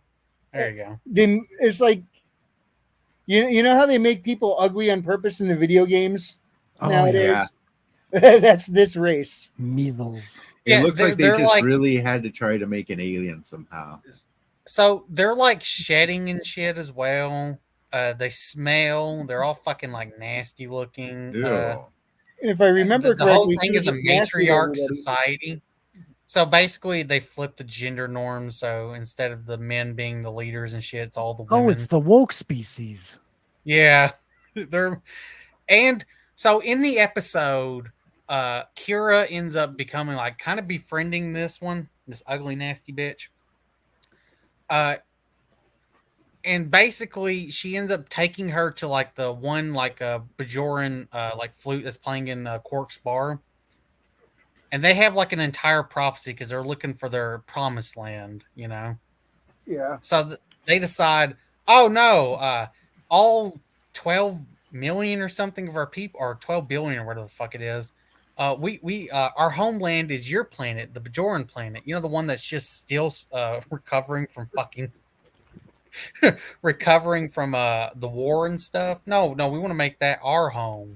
Wow, this is like dangerous metaphor setting up. Yeah, and then Kira goes, "Yeah, that's not gonna work." For one, But how could you how could you turn someone away who's got such a strong jaw? Dude, Kira's like, "Hey, like we would feel obligated to help y'all get started if we done this, and like, you know, we can't do that." And she's like, "No, fuck you. This is our promised planet, bitch." And then Kira even finds her like different planets that would be just as good. and like she puts up her nose at it. Fuck this race, man. I fucking hate them. You know what? They were Similar so to the bad. vagrants in Voyager. Dude, they're only in one episode in DS9. I hope that That was fucking more race. than enough. God. I got to agree with you here, Billy. I couldn't stand her on screen at all. But I think that was the point. You weren't supposed to be able to stand her. No, because I do think they were trying to say, well, no, you should feel sorry for them and you should see their point of view. And I'm like, no. No, like they just racism. Like that bitch just decided that was their promised land and shit. This Bajoran homeworld. No, like no. Wait. Can they do? They have the capability of space travel? Yes, but they're really slow, and they just so happen to accidentally go through a fucking wormhole. See, this is what I would do. I tell them I'm gonna send them there, but I'd send them somewhere else instead. See if they notice the difference. The thing is, the Bajoran homeworld's like not too far away from the space station. Yeah, this is it. This is where it was the entire time. What you guys talking about? Everyone. Star Trek was always weirder than Star Wars. I mean, Star Wars was weirder visually, but damn, Star Trek went down some weird alleys. Star Trek was went really high concept. Well, remember Star Trek the really point of wanted to DS9 delve in. was DS9 was one big geopolitical drama. Yeah, like the last two seasons are full-on war seasons where they're battling the Dominion. I like that show. I watched it when it came out, and Dude, I enjoyed it. I love the show. It's rough in the first two seasons, but once it gets going, it's really fucking good. And then you have the Dominion War, and then I love how we get to see an actual morally Starfleet captain starting to have to break their morals, and the Federation has to start breaking their morals as well, because the Dominion is fucking curb stomping them.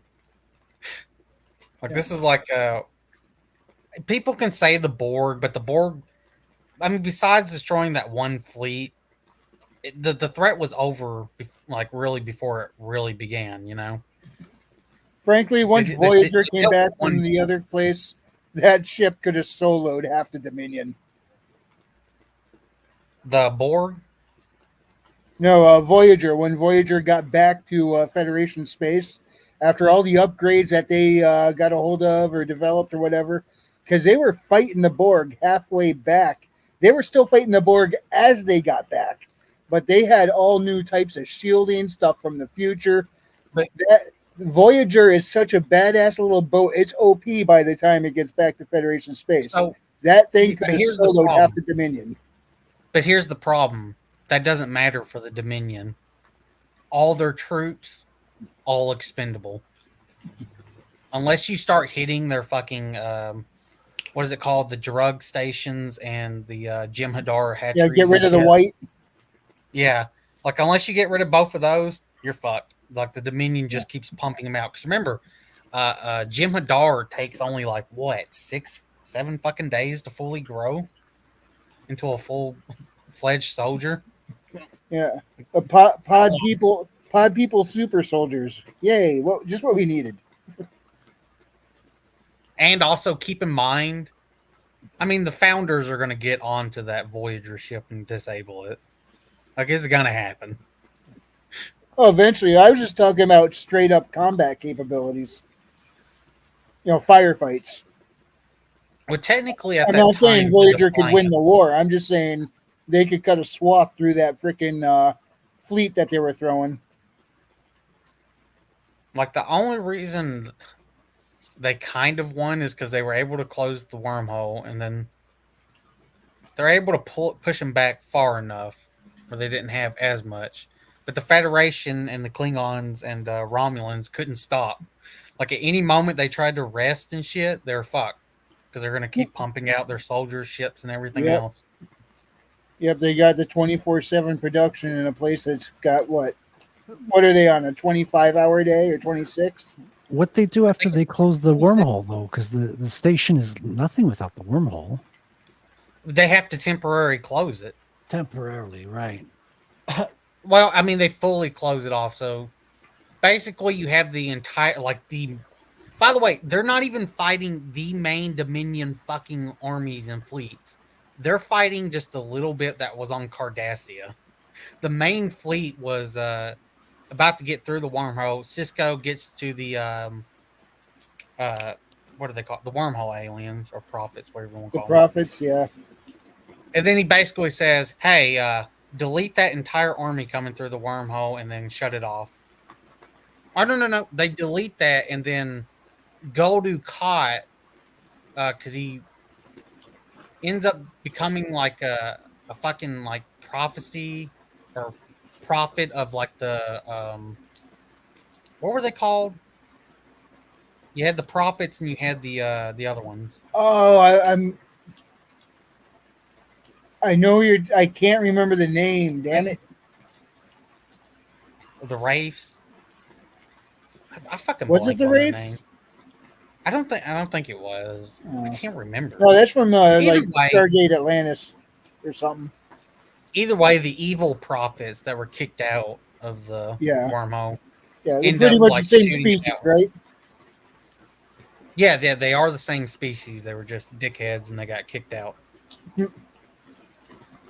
Geez, I need to remember their fucking name. Hold up.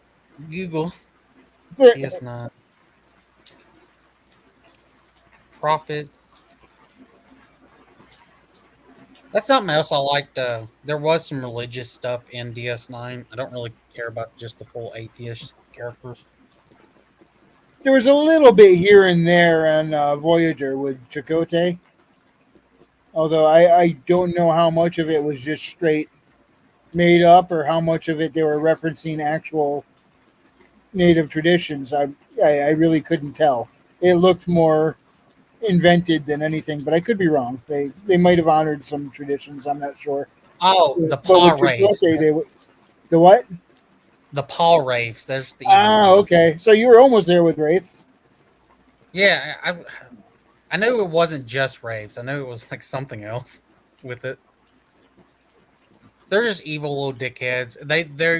He shoots it off into the portal. The portal completely collapses and closes for good. And shit goes really bad. So the whole time that the Federation and Dominion were going at it, how much popcorn do you think Q ate?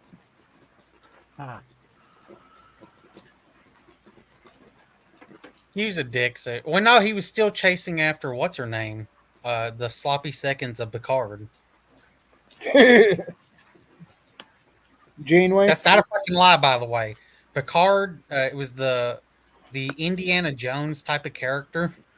Picard like banged her, and then he didn't want to go off with her, and then she went off with Q, and then in DS9 you get like the wrap up to that, which Q basically becomes like a little jealous bitch because she doesn't want to be with him. Oh God! Like how? Why? He could take her anywhere, any planet. Okay, so it seems that we got some chat happening in the Zap stream when I've just refreshed it. And we got someone giving us our first 21 sats thing, Ride the Lightning.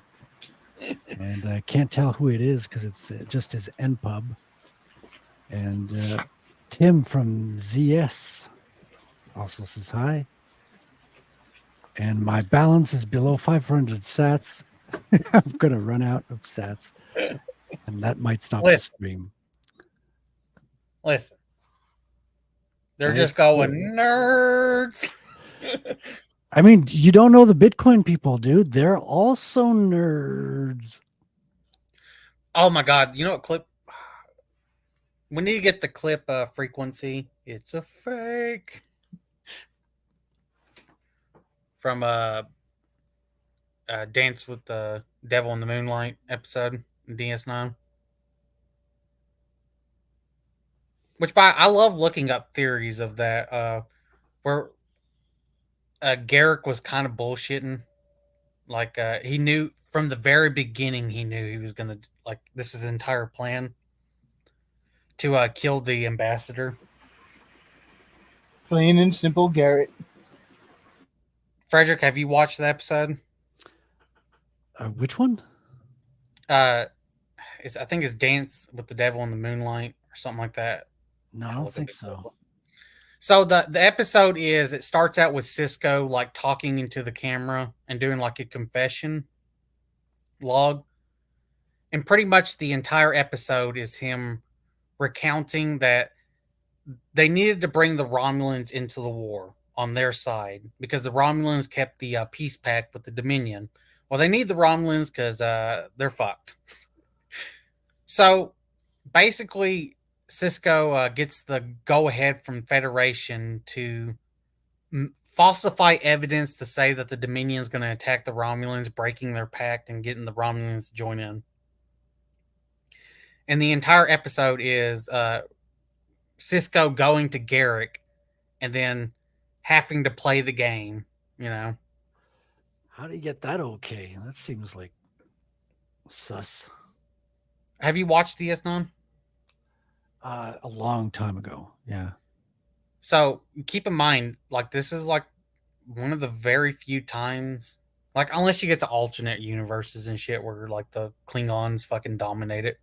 But this is like the actual very few times in the main timeline where the Federation is out of options. Right. They don't they're have losing the war. They're losing millions. They don't have their silly little comfortabilities to rest on their fictional morals. Now is the time to enter reality and realize. Blood. And keep in mind, like, they didn't technically greenlight him to kill the ambassador, and he wasn't trying to kill the ambassador, but they greenlit to fucking falsify to get him in the war. That part is surprising from the Federation. They Very have to be ends with to do that. Well, Archer kind of leaned into that now and then too, but of course that was pre-Federation. But still, he was trying to operate off those very similar principles. Yeah, Cisco in the episode. The thing is, Garrick knows what needs to be done. Now, it seems like in the episode that, you know, this was his last contingency, Garrick, to not kill him. But it's very fucking obvious from the beginning of the episode that Garrick was planning to kill the ambassador from the very beginning when Cisco approached him.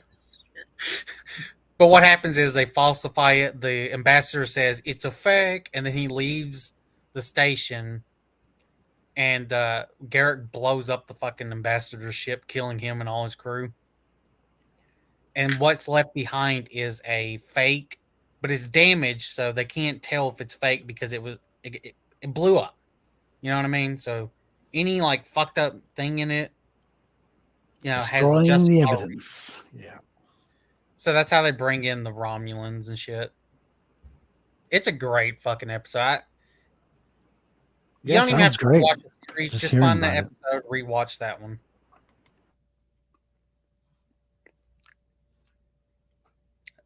Just love it.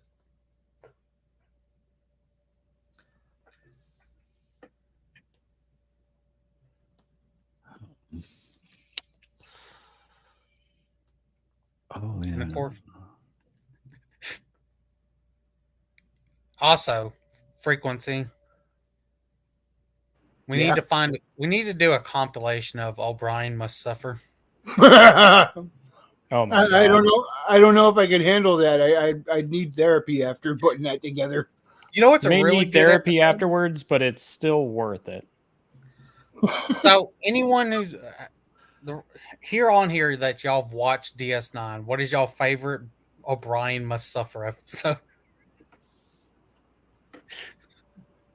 I don't know. I hated what they kept doing to him.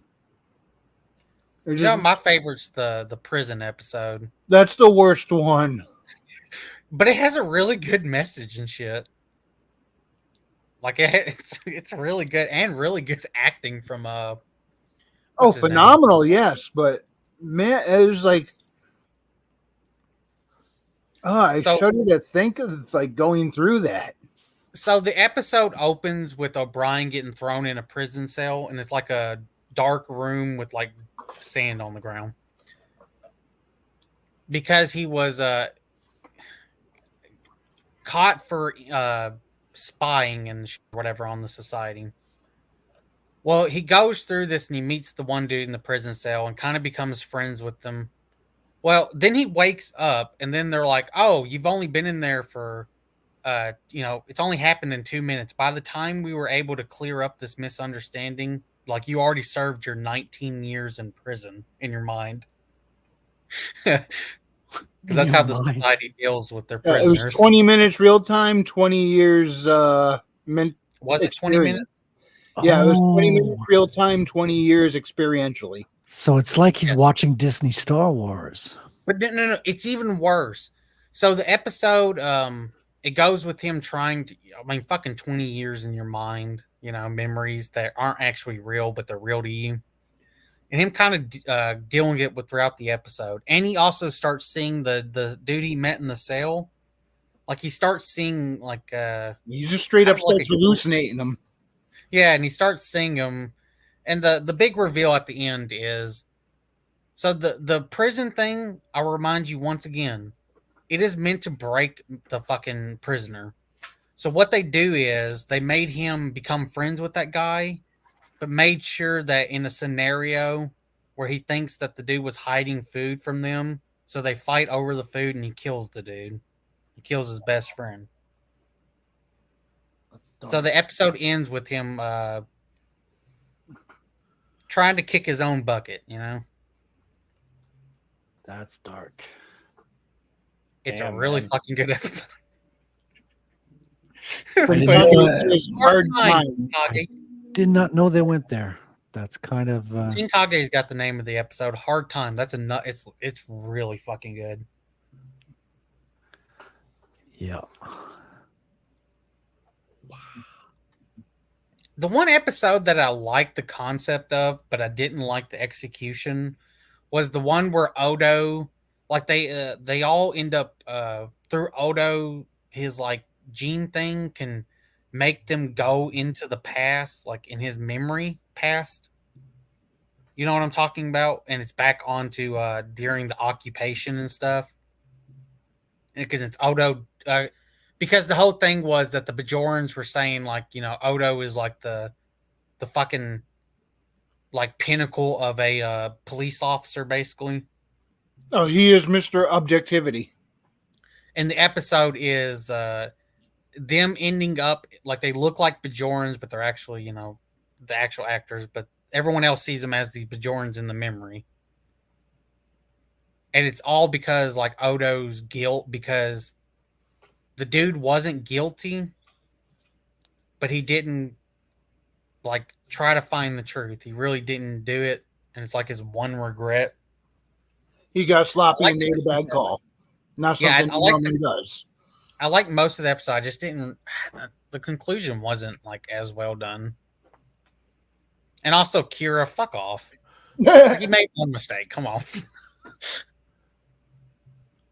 Like she was like, "Oh, disgusting," basically to Odo at the end of the episode. Like, fuck you. They're in straight up war and civil strife. People are gonna have to make bad choices now and then. Like, keep in mind, this was coming from Kira. Kira, by the way, believes that well, if you're how's her closet look?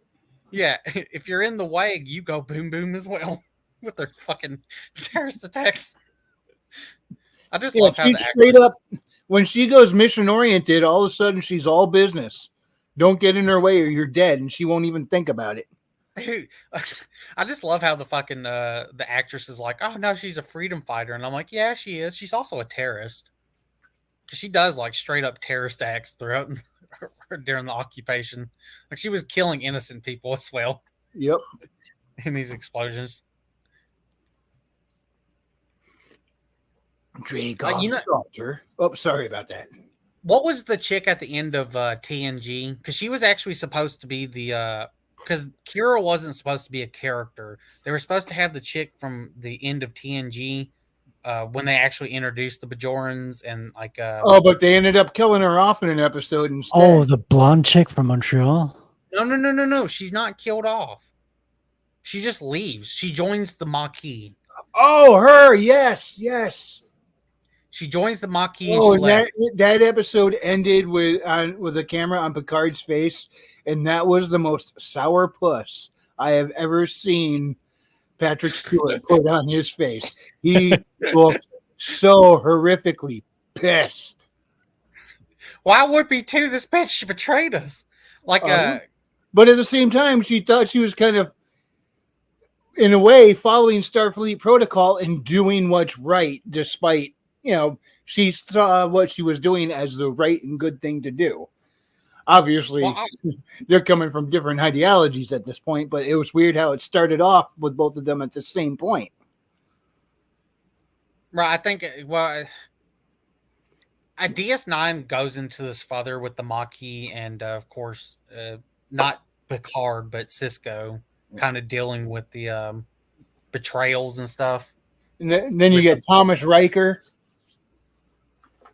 Yes, and he does show up in DS9. He is the cameo for.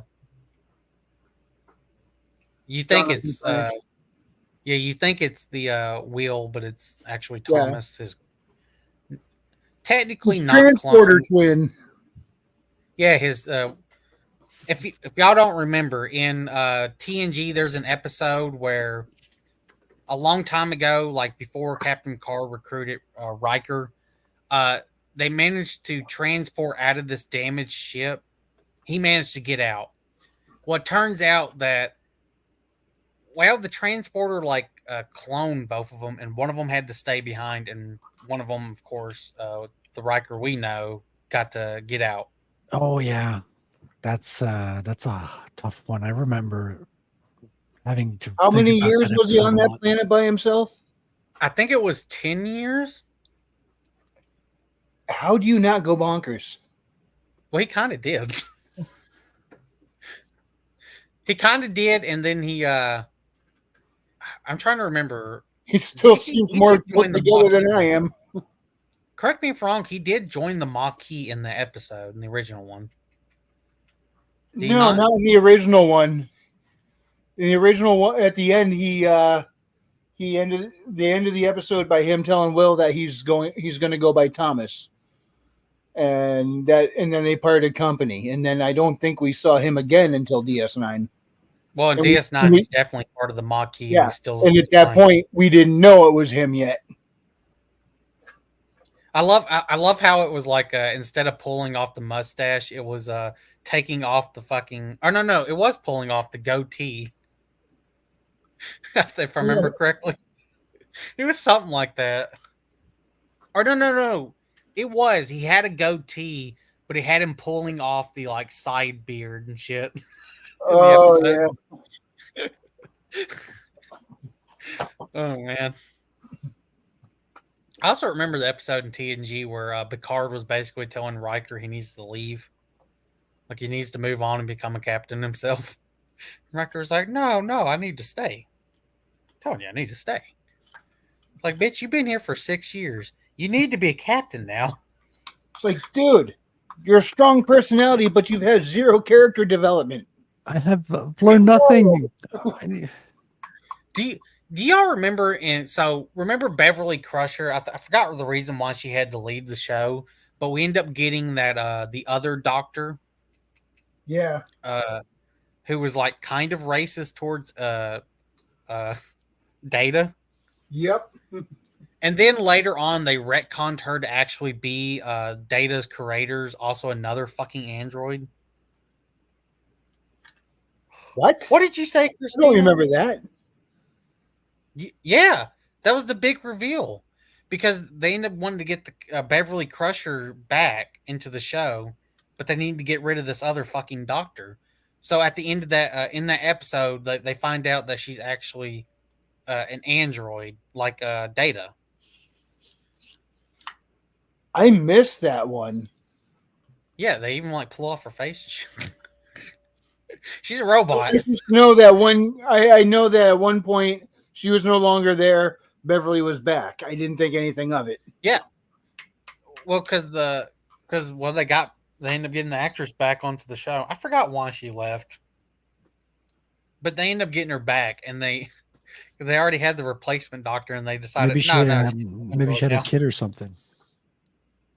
No, I think it was like disputes with like money and shit on the show, if I remember correctly. Something like that. It was the same reason that Dax gets fucking killed in the season 6 finale, because the actress wanted like way too much money, and they're like, no, good. Matter of fact, she was that is such a bummer, though. I did miss her. Yeah, but here's the funny part: is her character was literally the embodiment of "we can replace you, bitch." Yeah, that's true. Because the Trills, well, they're the host, but they have the little parasite that goes in them that has all the memories of the previous host. You're just begging to get your character killed at that point. They're almost like the symbiotes in Deep Space Nine, except they coming out the gut there. Yeah, it's like because we ended up getting Juxia, and then we had Esri Dax in the next, who was okay. She was a counselor, which I basically think they finally got like their Deanna Troi type of character. Which I think that's what Josh and Sonnet have named their latest cat, Esri. Because they're, and yes, it was a Trill reference, because one cat died, and then this other one they came across this other one, and it looked very similar, so they named the cat Esri. Hold up, Esri Dax.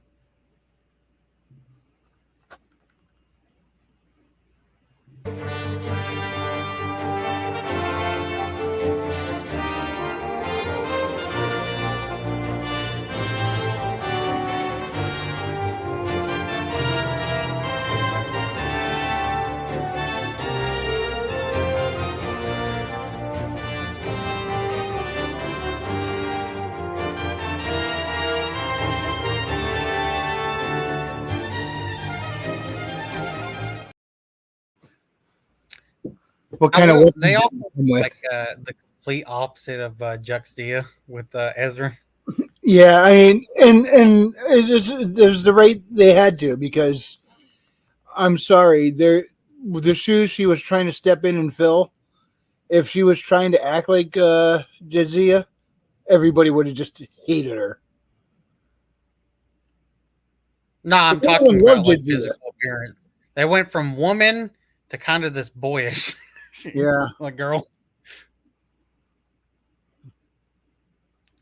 Also, I did like the episode where they do the where Juxia is talking to like all her previous hosts and shit, their ritual thing. Mm-hmm. And fucking what's his name?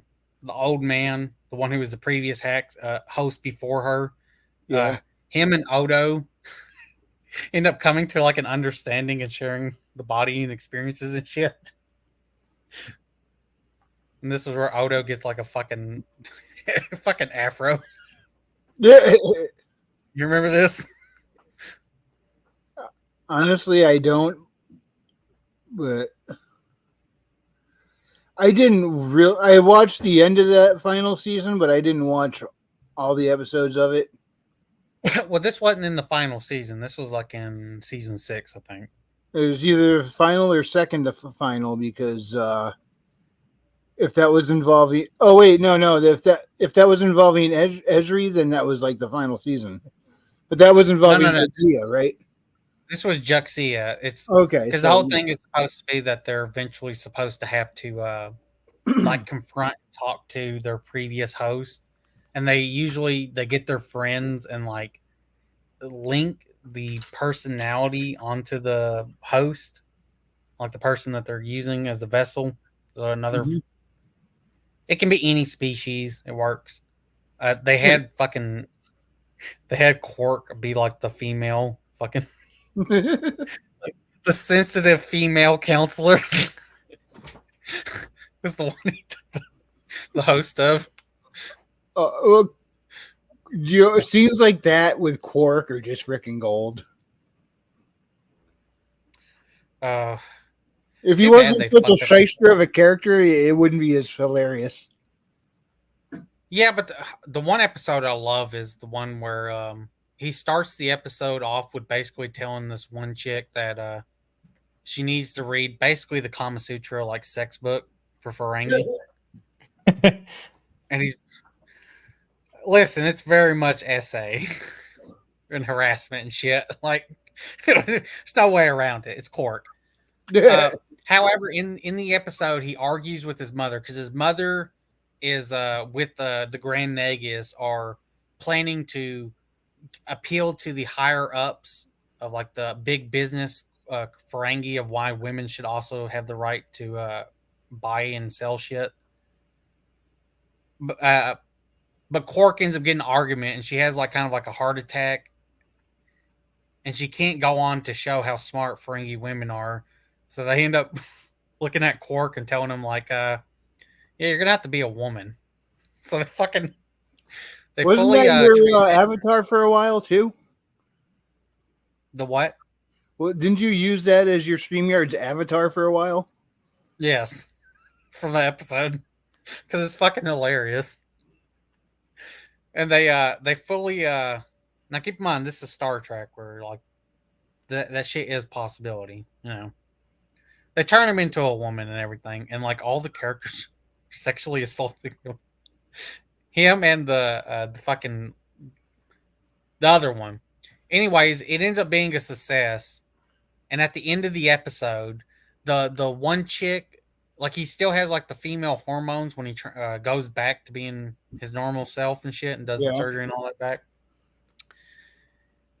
And the one chick, he ends up like apologizing or telling her that she doesn't need to like read that book or anything or do any of that, and he's just horrible what he did. Yeah, it turns out that like the woman actually wanted to do some of the stuff in the book. Like she was full on board with it. So she ends up walking away, and then the episode ends with him going, like him smiling and stuff, and he goes, "Wait, what the fuck did I just say? Hold up, wait, come back." And that's how the episode ends. It's fucking I used to try and suggest to the Epic Rap Battles the History Channel. I would go in there chat. You know how they always at the end of each one, who won, who's next. I went in and I would sometimes put suggestions, and one of my suggestions was I want to see a rap battle between Quark and Mr. Gold from Once Upon a Time. I don't think I've watched Once Upon a Time, so I wouldn't know who Mr. Gold is. He was actually Rumpelstiltskin, and he runs the pawn shop. He's a wheeler dealer. Can they have that or Quark versus No. I don't know. Always wanted to see House versus Sheldon in one of those, but Sheldon from Big Bang Theory? Yeah, House versus Sheldon, that would be freaking hilarious. A lot of people were suggesting that too, but they never did it. Probably because my guess is if they didn't do it is because they probably tried and weren't happy with the lyrics they were coming up with. Who would Quark be good against?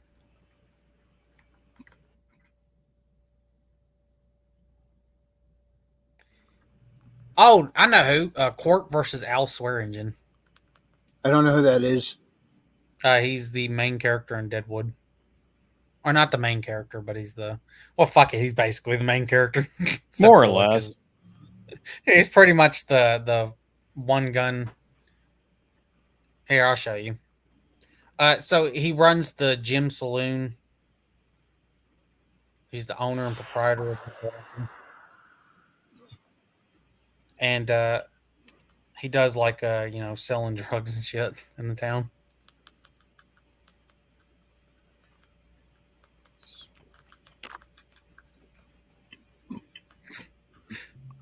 To a white cock. Christina says, "Sorry, his wood is dead." That's right. Yeah.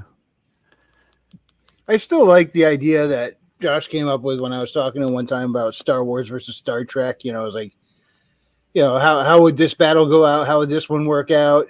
And he came up with this theory. Hey, how about what if kyber crystals and dilithium crystals are the same thing? Then we know how to calculate stuff. I was like, I like it. Same thing. They have different names for it. Scotty goes through a lot of those crystals, though. So I always forget the actor's name, Ian McShane. Yeah, let's play that little clip we got of Deadwood right here. This is one of you, huh? 好，唐人，唐人，殺頭。Oh, this is him dead. And these two. 八怪佬嘅 cocksucker. Yeah, glad I taught you that fucking word. These are whites, huh? White cocksucker. Two white cocksuckers killed him and stole the dope that he was bringing to you. White cocksucker. You switching. The dope that you were gonna fucking sell to me? White cocksucker. These two white cocksuckers? Who the fuck did it? Who, you ignorant fucking chink? Who stole the fucking dope? Cocksucker! Never gets old, man. Such a good scene. Is that from Deadwood? Yes. I was wondering where that came from. The dude who wrote the show, his basic philosophy with his writing and his dialogue was Shakespearean, just with a bunch of like F slurs and shit in there. I'm not bullshitting. I think he nailed it. Like to the point where Al is literally talking to a fucking dead Indian chief's head in a box, which is supposed to be like Hamlet with the skull. Yeah. But here's Al swearing. Still demented when Hamlet did it. Frederick. So when I said when you got you to read your Ghosts of the Badlands, this is why I say that the mayor in that is basically, he looks like Al Swearingen, is kind of like Al Swearingen, and also the mayor from Dukes of Hazzard. I say. Dude, I haven't watched Dukes of Hazzard since I was like fucking 8 or 9 years old.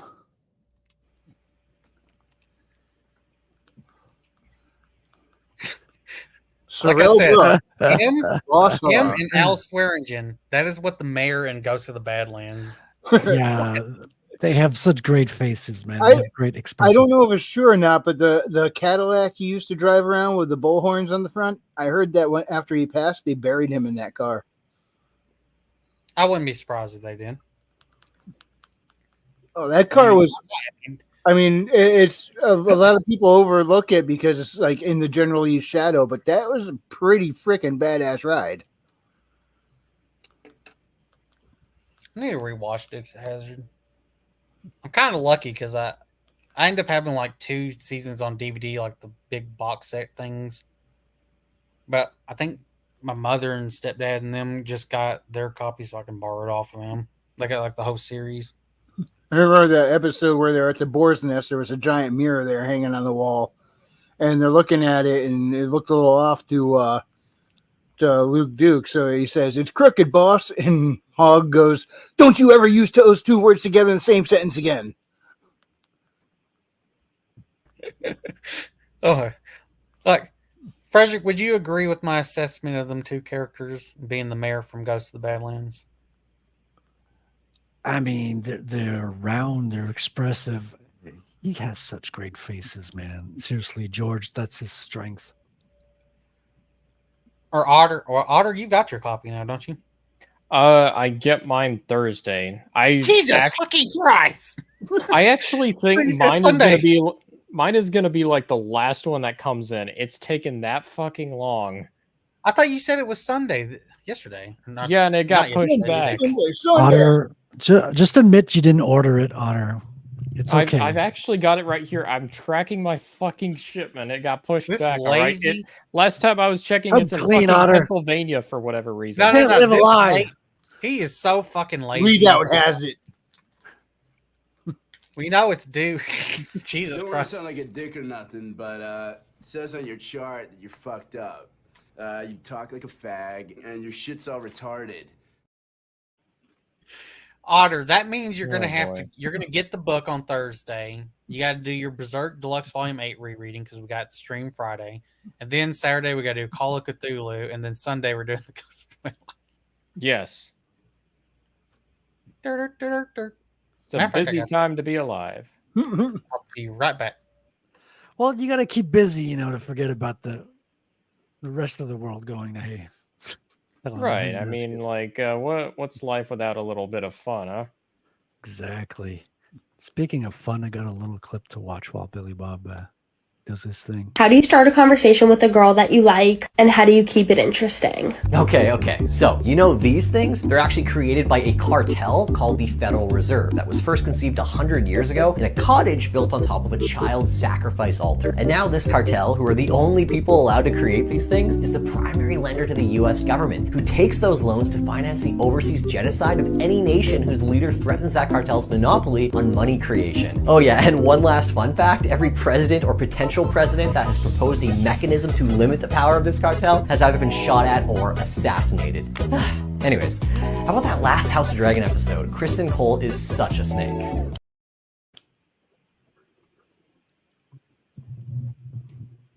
That's a conversation starter.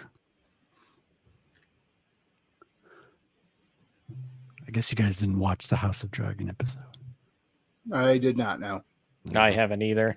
I haven't seen any episode.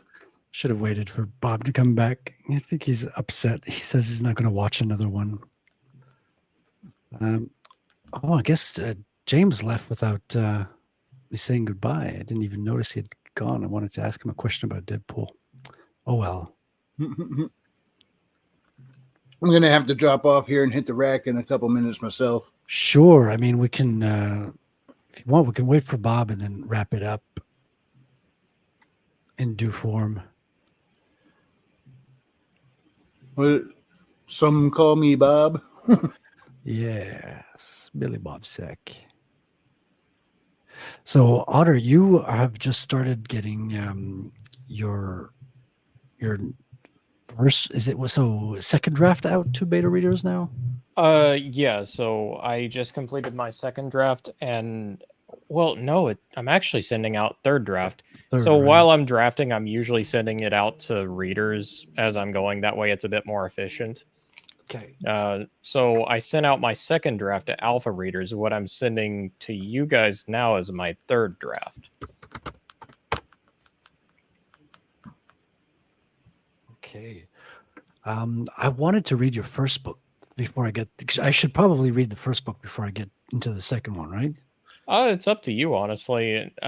Frankly, I wouldn't even mind having a beta reader who hasn't read through the first book to see if anything's confusing. Oh, interesting. Okay, I could do that.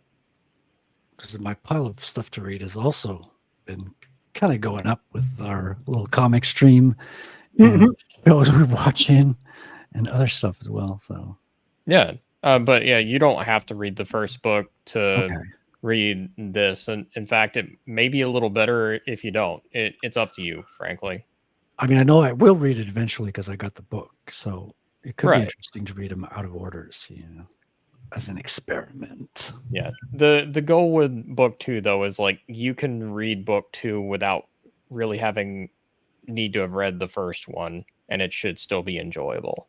Well, that's good. That's good. I'm thinking of writing my second issue as well, like that, with maybe a little like blurb, like previously All right. on Rattel. Time for me to rant about House of the Dragon. So you did hear. All right, everybody, boy. stand clear. Billy Bob is gonna let it. All right. Season 2 finale was absolute dog shit. It felt like an episode 7 to the fucking finale. Nothing happened. Nothing happened in this fucking episode. On top of that, you know who directed this episode, Frederick? No, but I'm about to find out. Hit me. You know the dumb bitch from episode 9 Episode 9. What of Star Wars? season 1?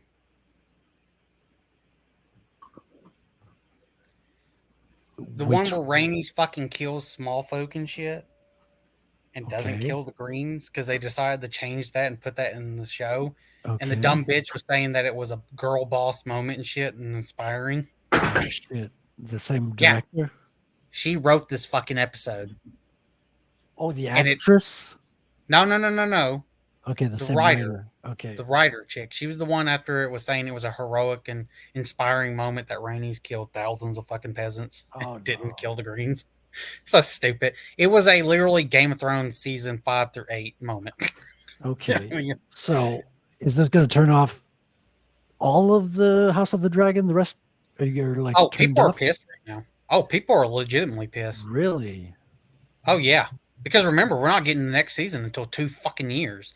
You remember that ship battle I was talking about? Didn't happen this season. You remember that land battle this season builds up? Didn't happen either. None of it happened. There was, dude, I was telling you around what, 2, 3, or 4.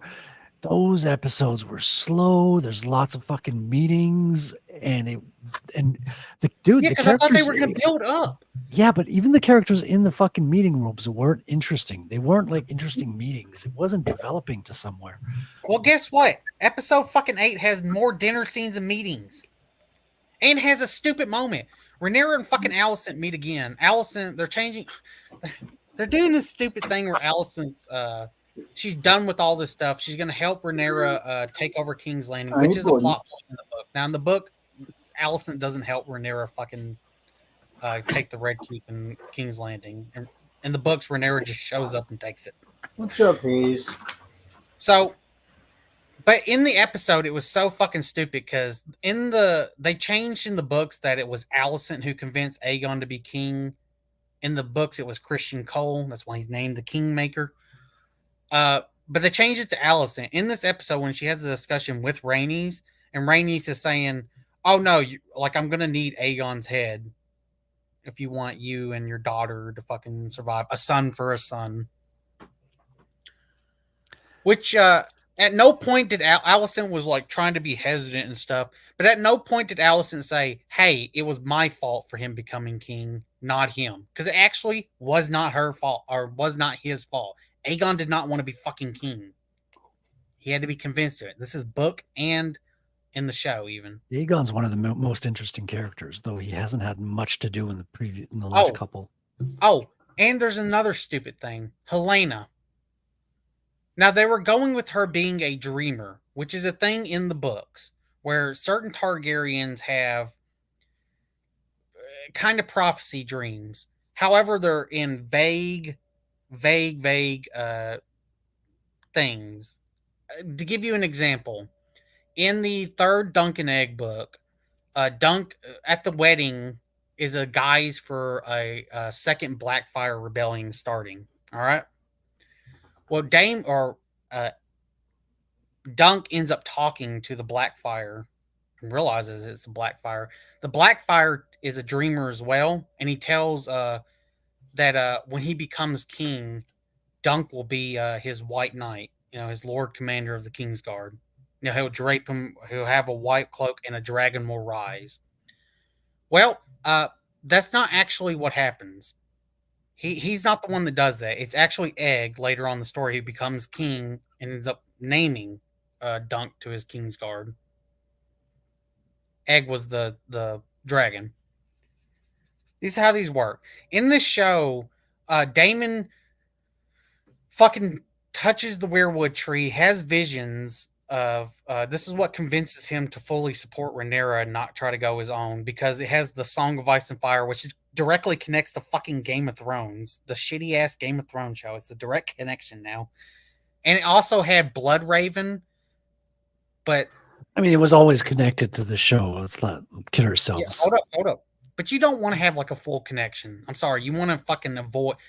You had Daenerys in the fucking episode, like her ass cheeks in the episode. Good night, Christina. But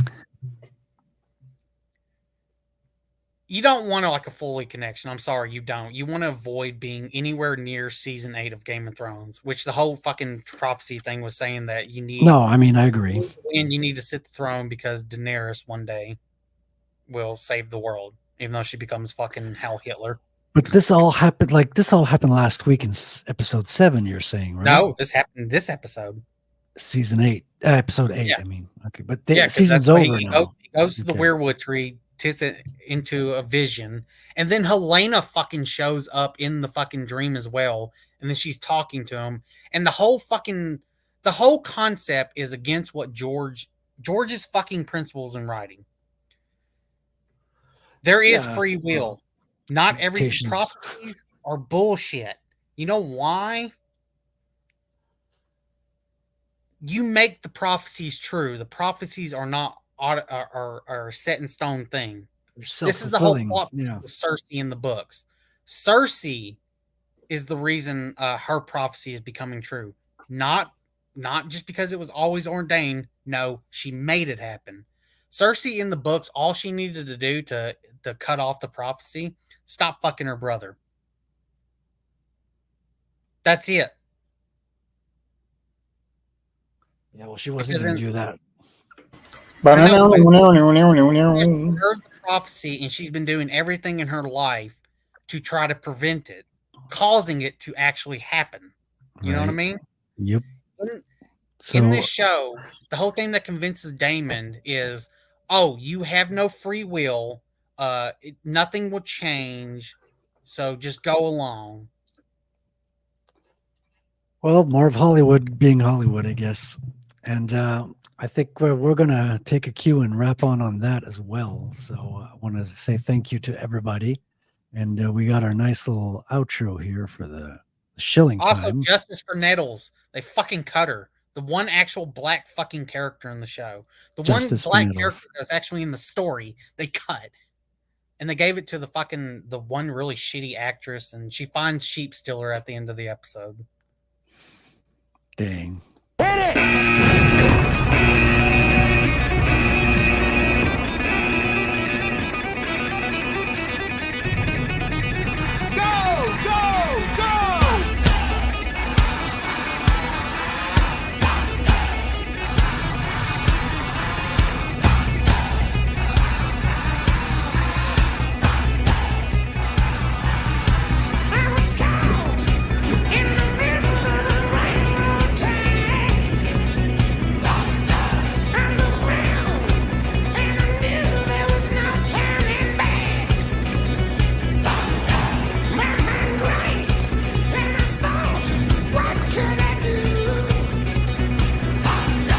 No, I didn't remember that the whole point of the Convoy, 12 o'clock, on my command! Deploy! Okay, now.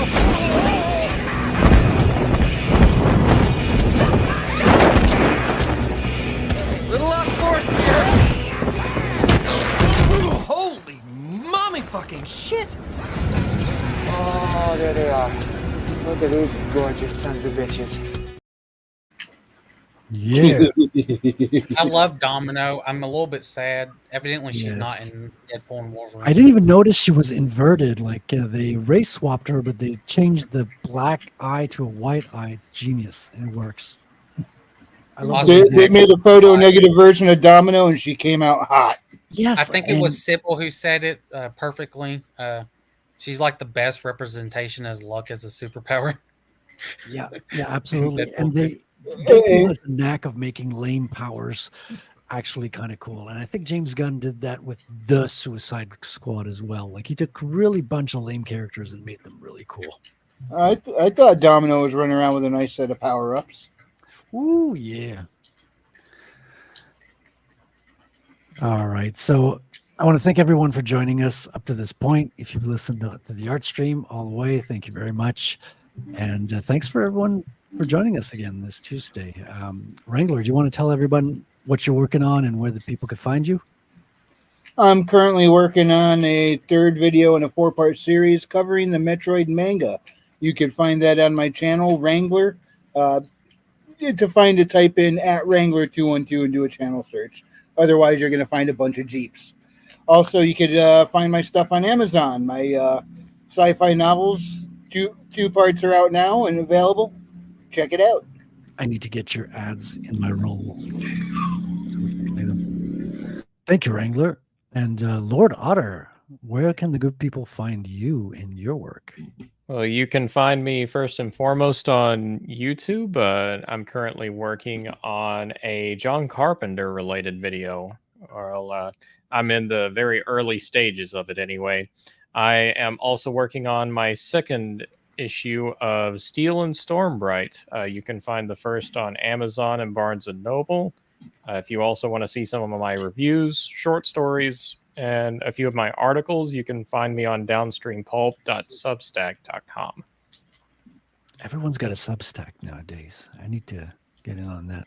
I need to update my Substack, actually. I thought the rule was you get one and you don't update it. I thought that was what people did. Man called Bob, BillyBobSac. What are you up to? Well, you can find me on Only Gremlins on Substack.com. Also on YouTube, I have my Fiendish 1, 2, and 2.5 review. Go watch it. That's right. August the 9th, we'll be doing Berserk Deluxe Volume 8 discussion with Frederick, Christian, Stormcrow, Otter. I think that's it on that one. And then But our country's... Oops, sorry, didn't mean to cut you off. On August the 11th, we'll be doing Ghosts of the Badlands review with Frederick, Otter, and Tinkake. Yeah, that's going to be fun. I've heard that Razor Fist actually prefers the black and white version, so that's going to be interesting. Compare both. Well, it's going to be a fun stream. I mean, I've had this book since June. It's been a while. I think June or July. I've had this book for a while now. It's such a fun read. It's a good Western that feels like an old school pulp. And then at some point, we'll be doing an Art Chill stream on my channel. The legendary Art Chill stream, which is actually kind of father or mother to this stream, which also was kind of a derivative of Wrangler's Weekly Wing It, which is the originator. We learned how to wing it from you, Wrangler. Well, Animated Moon. I'm glad you learned. I'm still trying to figure it out myself. Well, the whole reason I just wanted to do the Art Chill streams every now and then was because Animated Moon was talking about he needs to get motivated and shit to draw, and I'm like, oh, you know what? How about set up with other artists and shit? And it's great. I love them, and it's what kicked off because I've been thinking of doing this for like years. So doing them live with you guys made me realize, okay, well, I got to make this happening already. Had the equipment and was ready to go. All right, got one last clip before we close this show. But our country's blessed to have the extraordinary talent, energy, and genius represented in this room. It really is great genius. Not all of you, but most of you. Many of you. Yeah. I love that one. not as much as me, you know. All right. Well, ladies and gentlemen, it's sad, but it's time to say goodbye. The sun has gone to bed, and so must I. So long, farewell. Auf Wiedersehen, goodbye, goodbye, goodbye,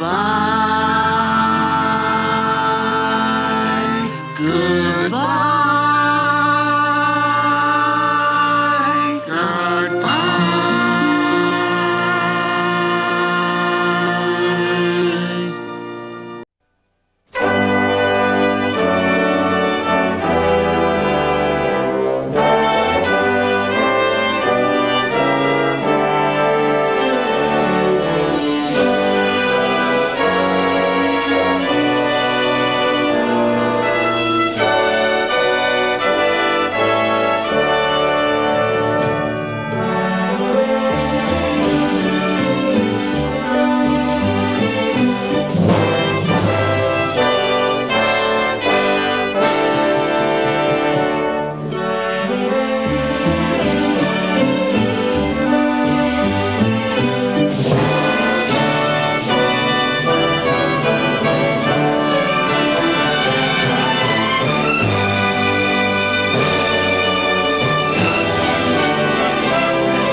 good time with your Bitcoin and your crypto and everything else that you're playing with.